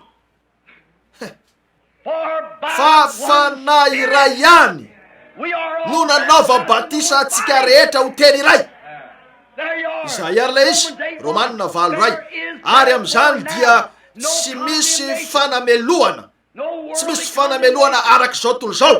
Tsy afaka hiampanganareo na amin'ny inona na inona izy ireo. Tsy misy fanameloana ho an'izay ao amin'ny Kristy Jesosy, izay tsy mandeha araka ny nofo fa araka ny fanahy. Zay ary lay izy. Zany fomba hitsarana ny kristianisma ananareo. Zany fomba hafantaranareo raha tafiditra amin'ny fitsarany ianareo ka tsy manelingelina anareo tsony zao tontolo zao. Zany mihitsy hitanareo io dia miala lavitra zany ianareo. Nisy zavatra tsara lavitra noho io azonareo. Eo misy anareo, tsy misy fanameloana. Zany fomba hidirantsika amin'ilay teny. Dia manana antoka ianareo mandrak'izay. Lazany Baiboly. Jereno eto amin'ny Hebreo 10:10. Hoy izy fa teo amin'izay nanaterana ombla ho fanatitra misy fahatsarovana ny ota isa-taona. Fa ty lehilahy ty tamin'ny fanatitra iray ihany nisaorana ny eny anarany masina. Fa ny fanatitra iray ihany no efa natanterahany ho mandrak'izay. Aleluia. Satria fifazam-panahy manaraka fa mandrak'izay. Efa lasa ny zavatra taloha ary efa tonga vaovao ny zavatra rehetra. Mandeha ao amin'ny hazavana sika, ilay hazavana mahafinaritra, miova ny firany vorona.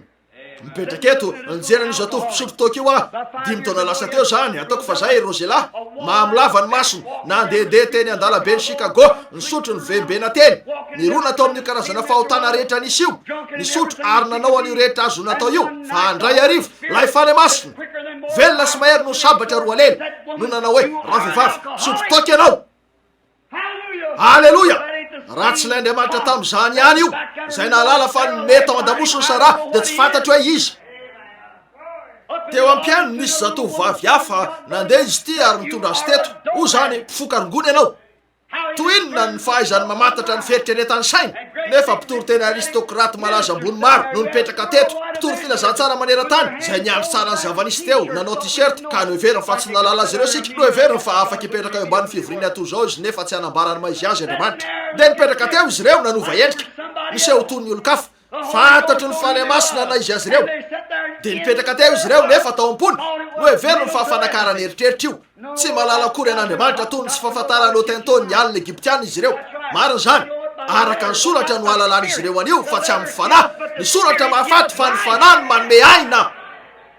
Izay ilay izy amin'izay fijery izay, velona sy mahery noho ny sabatra roa lela mpamantatra ny eritreritry ny fo. Inoy jereo, ary tsy misy zavatra arina inona na inona zay tsy miseho eo anatrehany, fa ny zavatra rehetra dia mianja sy ariary eo masony izay hiafarany ny ataontsika. Koa satria isika manana mpisorona lehibe. Ino tsara eto ho anareo marary, izay lasa namaky ny lanitra dia Jesosy zanak'Andriamanitra. Aoko sika hiazona ilay efa neketsika, miazona tsy midika fotsiny zany hoe mijoro vavolombelona tsakajanona raha tsy mivelona amin'ilay fiainana ianareo dia tsy miazona anio fa fiatsaram-belantsino hivelomanareo anio. Ianareo dia tsaratsara anareo ny voakeny ka ilaza fotsiny tena anareo mpanota ary ny adininy amin'io. Aza miambo kristiana nefa mivelona amin'ny fomba hafa, fa lasa vato misakana lehibe indrindra tamin'izay efa nisy teto tany ianareo. Raha mpanota ianareo dia ekeo zany ary marosoa mihavana amin'Andriamanitra. Raha kristiana ianareo dia azony ilay fanekenareo mitoereo. Jereo an'izao tia andray an'izao alokeliny ny andehanantsika, fa isika tsy manana mpisorona be izay tsy mahay miara mitondra ny fahalemetsika, fa izay efa nalay mpanahy tamin'ny zavatra rehetra tahaka atsika kanefa tsy nanota. Enoy koa aoko sika anatona siza fiandriana ny fahasoavana amin'ny fahasahina mba azahoantsika famindrapo sy ahitantsika fahasoavana ho famonjena amin'izay andro mahory. Isaorany aneny anaran'Andriamanitra. Miaino ry batista, ry presbyteriana, ry luterana, ametraka an'izao mifantany izao amiko ianareo. Nino an'Andriamanitra Abrahama ary ny saina ho famarinany zany, fantatro zany eo foana nitodianareo. Marina zany, inona ankoatrany mino an'Andriamanitra moa no azony olona atao? Tena marina zany, izay ihany no azony atao. Saingy rehefa manaiky an'io finoana io Andriamanitra dia eo vao omena anareo ny fany masina. Eny inona ary ny ataoko raha BRANHAM?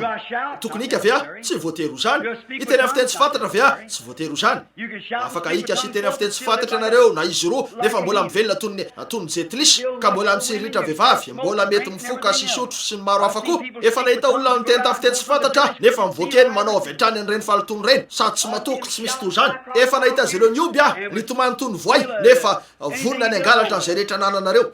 Nahita azy ireo nivoaka teny ka izay rehetra zazavavy eny amin'ny arabe dia todiany. Famantarana tsara zany fa tsy anananareo io. Marina zany. Nefa rahalahy, rehefa tafiditra ny ala tamin'ny fahafatesana ho amin'ny fiainana ianareo dia maty ireo zavatra rehetra ireo. Tonga olo-baovao ao amin'ny Kristy Jesosy ianareo. Raha misy zavatra tsy mety hitanareo dia hivavaka ho an'io ianareo ka hanao hoe Andriamanitra ao mamindra-fo. Ary raha misy olana hitanareo dia tsy hoe ianareo ka hifosa azy anasarotra ny raharandray, fa hiezaka keo amin'ilay olona ary anitsy ny raharaha dia andamina ny faingana. Fanan'Andriamanitra ao anatinareo zany. Raha manao fahatsoana ary ianareo mety hanao an'izany ianareo. Raha manao fahatsoana ianareo dia ahitsinareo. Faingana zany aoka tsy hotratry ny masoandro miletika ny fahatezeranareo. Zany fomba ahafantaranareo fa tafafindra ny ala tamin'ny fahafatesana ho amin'ny fiainanareo. Manam-pitiavana, fiadanana, fifaliana, faharipo, fanaovan-tsoa, famirapana, faharetana. Manana mpisorona be mipetraka ao an-danitra sika, vonona nelanelana ny amin'izay bebahantsika. Inona ary zany tamin'ny verenan'i Jesosy ho logos io, la iandriafo nitarika ny zanak'Israely ka mitoetra eo amin'ny fanatrehan'ireo hazavana lehibe sy loharano toy ny havana izay mivoaka eo dia ireo fanafito tanteraka. Ny fanahany fitiavana tanteraka. Ankehitriny jereo, ny voalohany dia ny fitiavana tanteraka, fitiavan'Andriamanitra io madiny sy mifangaroaro. Ny manaraka tafiditra eo dia ny fitiavana fileo, io ny fitiavana itiavanareo ny vady aman-janakareo. Ny manaraka tonga aoriana izany dia fitiavana feny filana. Ny manaraka dia ny fitiavana tsy mamendrika. Dia mitoy ihany mandrapatonga an'izany ho maloto ka lasa voavatika hatrany ihany voavatika. Fa ny zavatra rehetra nanam-piandohana dia manam-piafarana.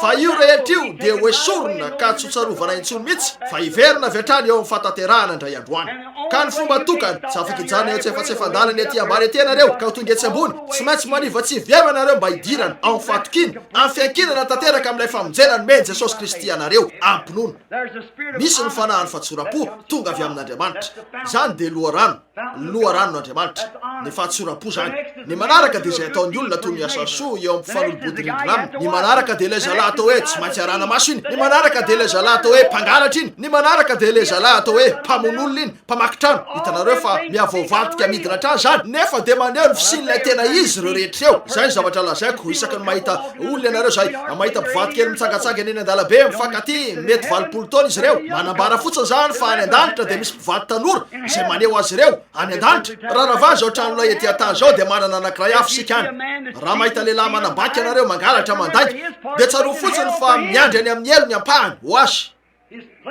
dia eo amin'izay toerana ijaliana eo analitren'andriamanitra sy ireo anjely masina amin'ny afo solofara ijaly eo izy io tsy hoe tsy misy farany tsy afaka ijaly tsy misy farany izy tsy hoe tsy misy farany io ka amin'ny fotoana rehetra ny tsy manam-pataperana dia tsy misy farany ny tsy manam-pataperana dia tsy manam-piandohanana fiafarana fa ny mandrakizay dia elanelam-potoana hoy ny baiboly mandrakizay ary mampitohy mandrakizay lazo zao lahy fa atao akibon'ny azan-drano mandrakizay izy elanelam-potoana zany jereo anefa fa tokana ihany ny fiainana mandrakizay dia andriamanitra zany raha ijaly tsy misy farany anareo ka tsy ho faty mihitsy dia manana fiainana mandrakizay zany tsy afaka ijaly tsy misy farany anareo mety ijaly zato tapitrisa taona ianareo eo analitren'andriamanitra sy ireo anjely masina amin'ny afo solofara tsy fantatry ny fotoana voatendrisiny zany saingy tsy maintsy farany zany satria nanam-piandohany fa andriamanitra irero ny manana fiainana mandrakizay zay mandray ny teniko kamino zay naniraka tsy hoe manana fiainana maharitra fa manana fiainana mandrakizay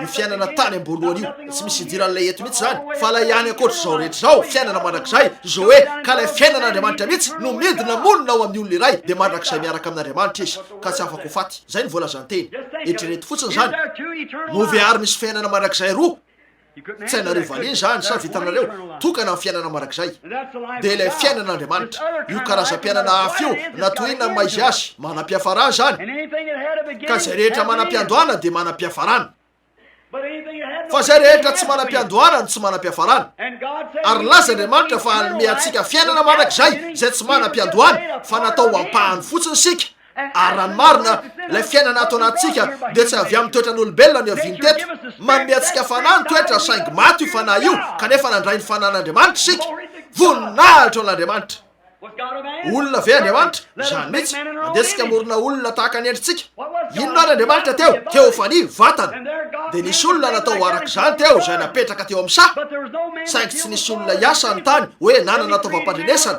dia nahary ny olona avy amin'ny vovotany izy araka ny aina biby ary olona io no niasa ny tany dia lavy ny olona no ny fandikan-dalàna teny zany ary andriamanitra lay teofany no nidina sy tonga nofa ary nonona teto amintsika mba hanavitra ny olona ka dia tsy misy zavatra azonareo atao mpanotatra amin'ny voalohany ianareo torotoronona atao amin'ny eloko teraka atao amin'ny ota tonga teto tany mpandainga teraka teto amin'ity zao tontolo zao ty noho ny fanirina ranofo teo amin'ny ray aman-dreninareo ka nizotra ho any amin'ny elo tsy nisy toy zany natohiny namiko zava-bitanareo mety mbola tsy nandainga ianareo nanangalatra mitandrina ny didy rehetra sy ny maro hafa koa nefa dia zotrany amin'ny elo toy ny volikely akao amin'ilay kesika isy azy fa ny fomba tokana afahanareo velona indray dia ny any ekenareo ny fany masina fiainan'andriamanitra mandrakizay inona ny natonga anareo arak'izay maizy anareo tany am-piandohana rehefa nanomba teto ambonin'ny tany ny fany masina tsy nisy afa-tsy lavaka volokano teto nisy voninkazo kely nipasika nitsira hoy andriamanitra tsara tarezy zany dia nanomba trany io nitsiry ny voninkazo nitsiry ny ahitra nitsiry ny azo nanidina ny ala fitao vovoka ny vorona nipotra ny biby nipotra ny olona koa fomba hoana no nisiny zany tamin'ny fanomban'ny fany masina izay no nanakambana an'ireo materialy reo ny potasy ny calcium ka nampisy ny voninkazo nampisy ny biby nampisy anareo fa ankehitriny manana safidy malalaka ianareo manomba anareo indray andriamanitra ka manao hoe eno ny feoako aza manamafy ny fonareo tahaka ny tamin'ny andro fahasosorana indro sy famidina mitorony teny filazantsara nytorina tamin'izy ireo dia tsy niary finoana ka dia tsy nasoa azy nandrean'io izy ireo saingy tsy ninoa zany midin'andriamanitra nasehoany azy ireo ny andriafo naseho tamin'ny tena lampaminany maro reo famantarana sy fagagana hoe niaraka tamin'izy. Tsy ninao zany izy ireo. Tian'izy ireo no nahita fagagana, tian'izy ireo no nandre-paminany, saingy raha ny hoe ino anio sanatria aminy. Ny fiainan'izy ireo manapirofo fa tsy mino izy ireo. Ankehitriny hoy izy, aoka ianareo tsy ho lava amin'ny tsy finoana toy izany ihany, satria amin'izao ny faran'izao eo amin'ny fiangonana jetilisa nisy eo ndray Andriamanitra tamin'ny famantarana iray ihany, fagagana iray ihany, andriafo iray ihany, voamarina, voaprofo. Aoka sika tsaina mafy ny fotsika ka ho lavo amin'io fakapanahatony tamin'izany io amin'ny tsy finoana. Raha tsy zany dia ho loha an-tany sika ary farany eo ny rehetra. Koa rehefa mandodono amponareo ny fanamasina, na dia fa ela toy izany aza, raha mandreny feoka ianareo dia aza manamafy ny fonareo. Ho zany ry zanako, io ny fahamarinana. Aza lay hiraka anjerena, lay afatra inoana. Ino zany? Aza manamafy ny fonareo tahaka ny tamin'ny andro fahasosorana. Raha misy mandreny feoany, aza manamafy ny fonareo. Hoy iarana nareo, eny tompo, mino aho, dia miditra ao amin'ny fiainany nareo eo. Miditra ao anatinareo ny fanamasina. Maty lay fanahy ratsy teo aminareo, izay nahatonga nareo ny tsiritra sy nankahala, ny lolo-po sy ny fifandirana, ny fankahalana sy ireo zavatra rehetra eo, maty tanteraka. Dia lasa feno fitiavana ianareo, fifaliana, fiadanana, fitsarana. Na mitsoka toy inona aza ny rivotra eo, tsy manova zavatra zany. Miazona mafy ao anatin'ny efitra lamba ny vato fantsika, mamaky rivo mahery sy tafio-drivotra. Miazona mafy ao anatin'ny efitra lamba ny vato fantsika. Eo amin'ny Kristy ilay vato lampy mafy no ijoroko, fasika mandrevo ny hafa rehetra. Zay ihany lay izy.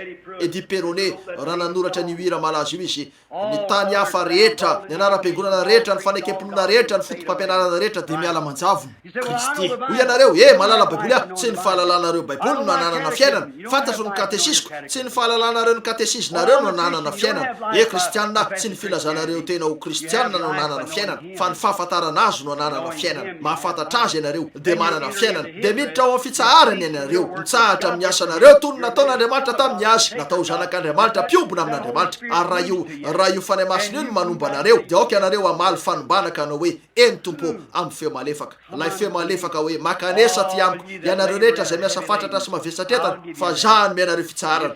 Nefa ho ianareo, tanora mbola manana, ny pastorako tsy niany ilaina ataoko. Hitanareo, tsy ahitany mihitsy ianareo. Fa raha ho ianareo, eny ry tompoko, reko ny feonao, tsy manamafy ny foko aho, nahoana tompo, teninao zany ary mino anao aho. Ekeo a Jesosy eo arak'izay maizy azy ao, tsy manana fanosirana raha tsy ny ranao zay nalatsaka ho aho. Ary ampanantena eto hoe ino aho ry zanak'Andriamanitra tonga apetrao eo ambonin'ilay lohany eo andalam-pahafatesana ny tananareo. Atao hoe tompo mpanota, nefa niantso ahy ianao, izay rehetra nomeny ray ano anatona ary za hanangana azy amin'ny andro farany. Tompo, tonga tsy manamafy ny foko aho toy ny nataon'izy ireo tamin'ny fahasosorana, fa tena mino azy. Dia inona nataony avy eo? Omeny anareo lay fiainana, Zoe, fiainana mandrakizay. Ary raha vitan'Andriamanitra nanangana antsika avy tamin'ny vovotany, teo amin'izay ny avitsika, vovotany ve ny avitsika? Ny zavatra rehetra hitanareo dia avy amin'ny vovoka. Ary raha vitan'Andriamanitra nanao ahy arak'izao maizy ankehitriny izao, nefa tsy tamin'ny safitoko, fa noho izy naniry ny anao ahy fotsiny, ka nanome anjara manokana ny fanatrika amin'ny Kalvaria sy akafanapakevitra. Ka raha nakafanapakevitra sady nino azy, dia impiry lavitra no ananganany ahy. Raha nanao aho arak'izay maizy ahy izy, tsy no safidy, fa avy eo aho vao nakasafidy ary napiditra azy. Koa rehefa nanandratra ny tanany izy ary nianina tamin'ny terany, fa hanangana amin'ny andro farany hitoetra amin'ny antoko aho. Manana fitsarana, tsy no za mivavaka alahady, tsy no za mivavaka sabaty, tsy misy ifandraisany amin'io zany. Mivavaka aho satria tafiditra ao amin'ny fiadanany sy ny fitsaharany. Fiadanana, fitsarana, fitiavana, fifaliana. Avy aloha raha amely io rambaratra, miazona mafy ny vato fantsika. Anananareo ve zany fahatsapahana zany zao arivo zao? Risakaizako mipetraka eto amin'ity tabernakla mafana ity, tsy tonga iano ahy ianareo, tsia, tonga iano ny teny ianareo.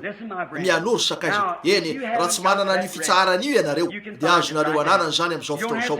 Tsy ilainareo ny akety amin'ny altara, mitoery eo amin'izay misy ianareo, manana fahatsorako, dia atao hoe Kristy mitenena fotsiny atao poko. Fantatro fa mafana zao, tena akotsa ny tenako tsemboka, tsy mahazo aina, nefa tompo raha ny marina mety ho tsemboka noho ny fanaintainana zay ratsy no zao alohan'ny hiposahan'ny andro, ary mety hanividividony dokoteraka anao hoe areti-po zany efa ho faty izy. Ahoana avy eo? Dia ahoana eo? Rehefa sokafana lay boky lehibe, dia ahoana eo? Andrean'io hira io ianareo, dia ahoana eo? Rehefa ho eo reo zay nandany afatra ka anontaniana mba hamaly ny antony, dia ahoana eo? Dia ahoana eo? Eritrereto zany ankehitriny, eritrereto lalina, raha nondrika alohantsika sika. Eritrereto zany. Rehefa hoeo reo zay nanda an'izao afatra anio arivo zao ka antanina mba amaly ny antony de ahoana eo de ahoana eo de ahoana eo rehefa sokafana lay boky lehibe de ahoana eo rehefa hoeo reo zay nanda an'izao afatra anio arivo zao ka antanina mba amaly ny antony de ahoana eo ry ranany an-danitra ô eo an-tananao avokoa zany ankehitriny indro lay tena sabata fa napetraka eo anoloany olona indro lay anjelin'andriamanitra tamin'ireo taona vitsy lasa fa niteny mafy naneran-tany nisy tsikera sy ny maro hafa nipotra niezaka nanameloko an'izany nefa tamin'ny fotoana rehetra nanapirofo ny tenanao andriamanitra ianao ny tontolo siantifika ny tontolo ny fiangonana jamba ve izy ireo tompo angamba misy anankiray maniry ny ahiratra eto anio ariva mba androsony fa tsy hoe akafanan'andriamanitra toy ny tamin'ny andro fahasosorana tsy hanandrana ny akafanan'andriamanitra noho izy manaja ny alahady na mitandrina ny andro anankiray na ny fanekemponona anankiray na hoe mpikambana amin'ny fiangonana anankiray fa tiany ny voaketo ho voafora fo ka andray ny fany masina fa milaza izy ireo ka ampirona ankehitriny no ezany izy ireo anaiky azy ao ampony miezaka hita fiteo masinao izy ireo tompo ô mety efa niteny tafiteny tsy fantatra izy ireo mety efa nika nefa mbola eo amin'ny any io fatezerana tsy vofe io mbola eo amin'ny any loloporatsy io mbola eo ihany lay mifosa sy miresak'olona ka manao an'ireny tsy tokony ataon'ireny tsy tiany zany tompo de ahoana eo rehefa sokafany io boky lehibe io nefa ho zany tsiditra am'ilay fanjakana ny to zany aoko tanteraka ianareo tahaka ny fatanterahany rainareo zay any an-danitra tsy ho tafiditra ao ny akoatry zany miakina tanteraka ve izy ireo zao arivo zao am'ilay voaombo raha tsy zany tompo engany izy ireo ka hiteny am'ilay mandrakizay hoe eny am'izao fotoana zao ataovy hoe tompo za tsy fihetse-po fa misy zavatra fotsiny tsapako atapoko io zavatra io no miteny amiko hoe vitako ny anao an'izany am'izao fotoana zao noho ny fahasoavanao ka de manaiky anao mpamonjiko manokana ankehitriny la lavoko avokoa reo zavatra zao tontolo zao ary tiako niditra ao amin'ny fitsaranao inoko fa ataoko zany am'izao fotoana zao inoko fa mitondra eo am'izany toeran'izany mihitsy ny fany masina raha mbola miondrika ny lo rehetra misy olona matsapa an'izany ve am'izao fotoana zao atsangano ny tananareo fany masina ankehitriny no mitondra eo amin'ny toerana zay tsy ampitanyilaila intsony andriamanitra hitanareo tsy hanao an'ireo zavatra ireo lasa ny atezerako tsy vofe afaka ivelona mpiadanana sy ampifaliana ary amin'ny faharipoa manomboka zao inoko fa miresaka amiko andriamanitra am'izao fotoana zao ka azoko atao zany hatram'izao olo zao noho ny fahasoavany anangana ny tananareo ve nareo andriamanitra hitanareo andriamanitra hitanao ry tovovavy misy hafa ve anao hoe mino ankehitriny aza makafana azy tony tamin'ny andro fahasosorana esory ao an-tsainany hoe no sika mpakaty am-piangonana alahady na mitandrona sabata o paoly ianareo zay mitandrona andro na volana sy ny sisa matahotra any aminareo ny lalàna de misy nialiko ny zava-tsy ho avy fa tsy ny tena endrika ilay zavatra ka tsy afaka hitondra ny mpivavaka ho amin'ny fataterahana fa Kristy no mahatateraka anareo tateraka io mason'andriamanitra izy no manaisotra ny hitanareo manaisotra ny fanamelohana aminareo ka manome anareo ny fitiavany sy ny fifaliana tianareo ve ankehitriny niditra ao amin'ny fitsarana misy olo-kafa ve anangana ny tanany ianao hoe tsy maintsy ataoko zany andriamanitra hitanao ry tovovavy ianao etsy amin'ny akaviako andriamanitra hitan'ny lehilahy mipetraka etsy amin'ny akavanako io midira ao amin'ny fitsarana eritrereto ane zany am'izao fotoana zao mivavah hoe zao no maizy aho tompo tsy manana fanosirana tsy misy tsara amiko tsy misy zavatra azoko atolotra anao afa-tsy ilay fianako ratsy sy potika ary fenota anaiky avy ianao anadio sy anafaka satria efa nampanantena fa ino ry zanak'ondron'andriamanitra tonga ankehitriny inoko fefa tafafindra zao niala tamin'ny fahafatesana ao amin'ny fiainana satria eto am'izao hipetrahako zao mihitsy nanaiky anao tony mpamonjy ahy ary misy fiadanana tsapako atapoko dimy nanangana ny tanany isy hafa ve zay matsapa ny to zany atsangano ny tananareo raha tsy kristiany ianareo ary ekeo izy am'izao fotoana zao raha milaza tenao kristiany ianareo nefa tsy eo aminareo ifahatsara-panahy io de mbola mpanoty ianareo na toinona fiainana na nandalovanareo na namboamboarinareo toinona ny tenanareo tsy misy ekena zay rehetra ataonareo fa zay izay nataony ny famarinanareo manokana dia tsy hoe kely raha mitsahatra tsy mifoky ianareo no nifilazana fotsiny hoe aleo miala fifoana satria efa nanaiky ny kristianisma tsy manaiky anio Andriamanitra raha mitsahatra tsy mitsiritra vehivavy ianareo no ny fiezanareo tsy hanao anio fotsiny dia tsy eken'Andriamanitra zany zavatra ataonareo io aso zany ny fahasoavana ny namonjenanareo tonga teo aminareo hoe Andriamanitra ka nanala an'io rehetra io zany no dingana manaraka hoy ianareo nikambana tamin'ny fiangonana voatery ny ala amin'ireny zavatra ireny tsy manaiky anio Andriamanitra tsy misy azonareo atolotra izay omeny Kristy ihany no ekeny manome anareo fiainana manak'izay izy ary esorony aminareo io sitrakareo ve nanaiky zany eo amin'ny ranomasina masika misy tafio-drivotra avy afikiro eo amin'ny toeram-pialofan'ny fitsaharana ny fanahinao ataovy hoe ay ny malalako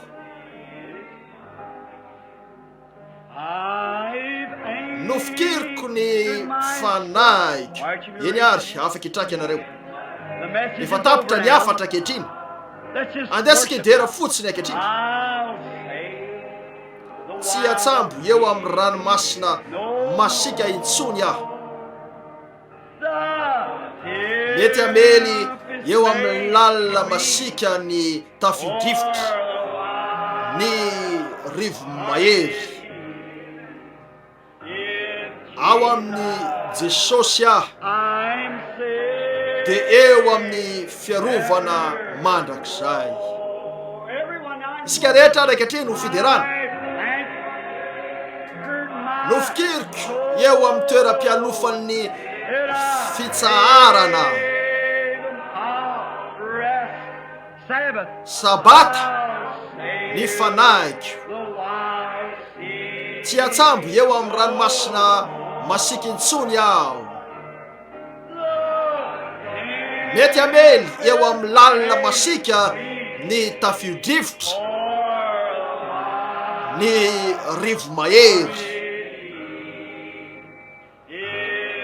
ao amin'ny Jesosy aho dia eo amin'ny fiarovana mandrakizay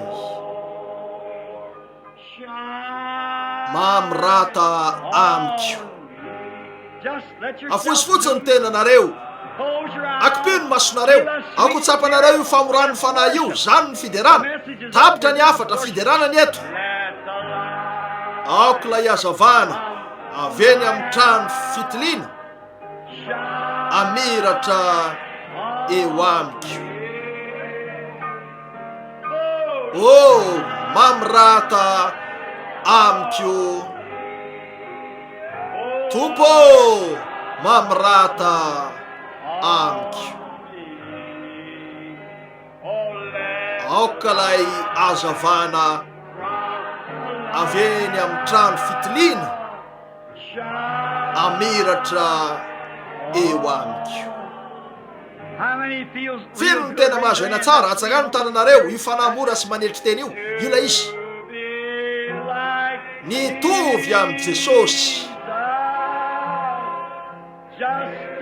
nitovy amin'ny Jesosy fotsiny eto an-tany dia nitovy aminy no iriko mandritra ny fivahinianana rehetra avy eto an-tany hatrany amin'ny voninahitra tsy misy angatahiko afa-tsy ny itovy aminy dia rao fotsiny izy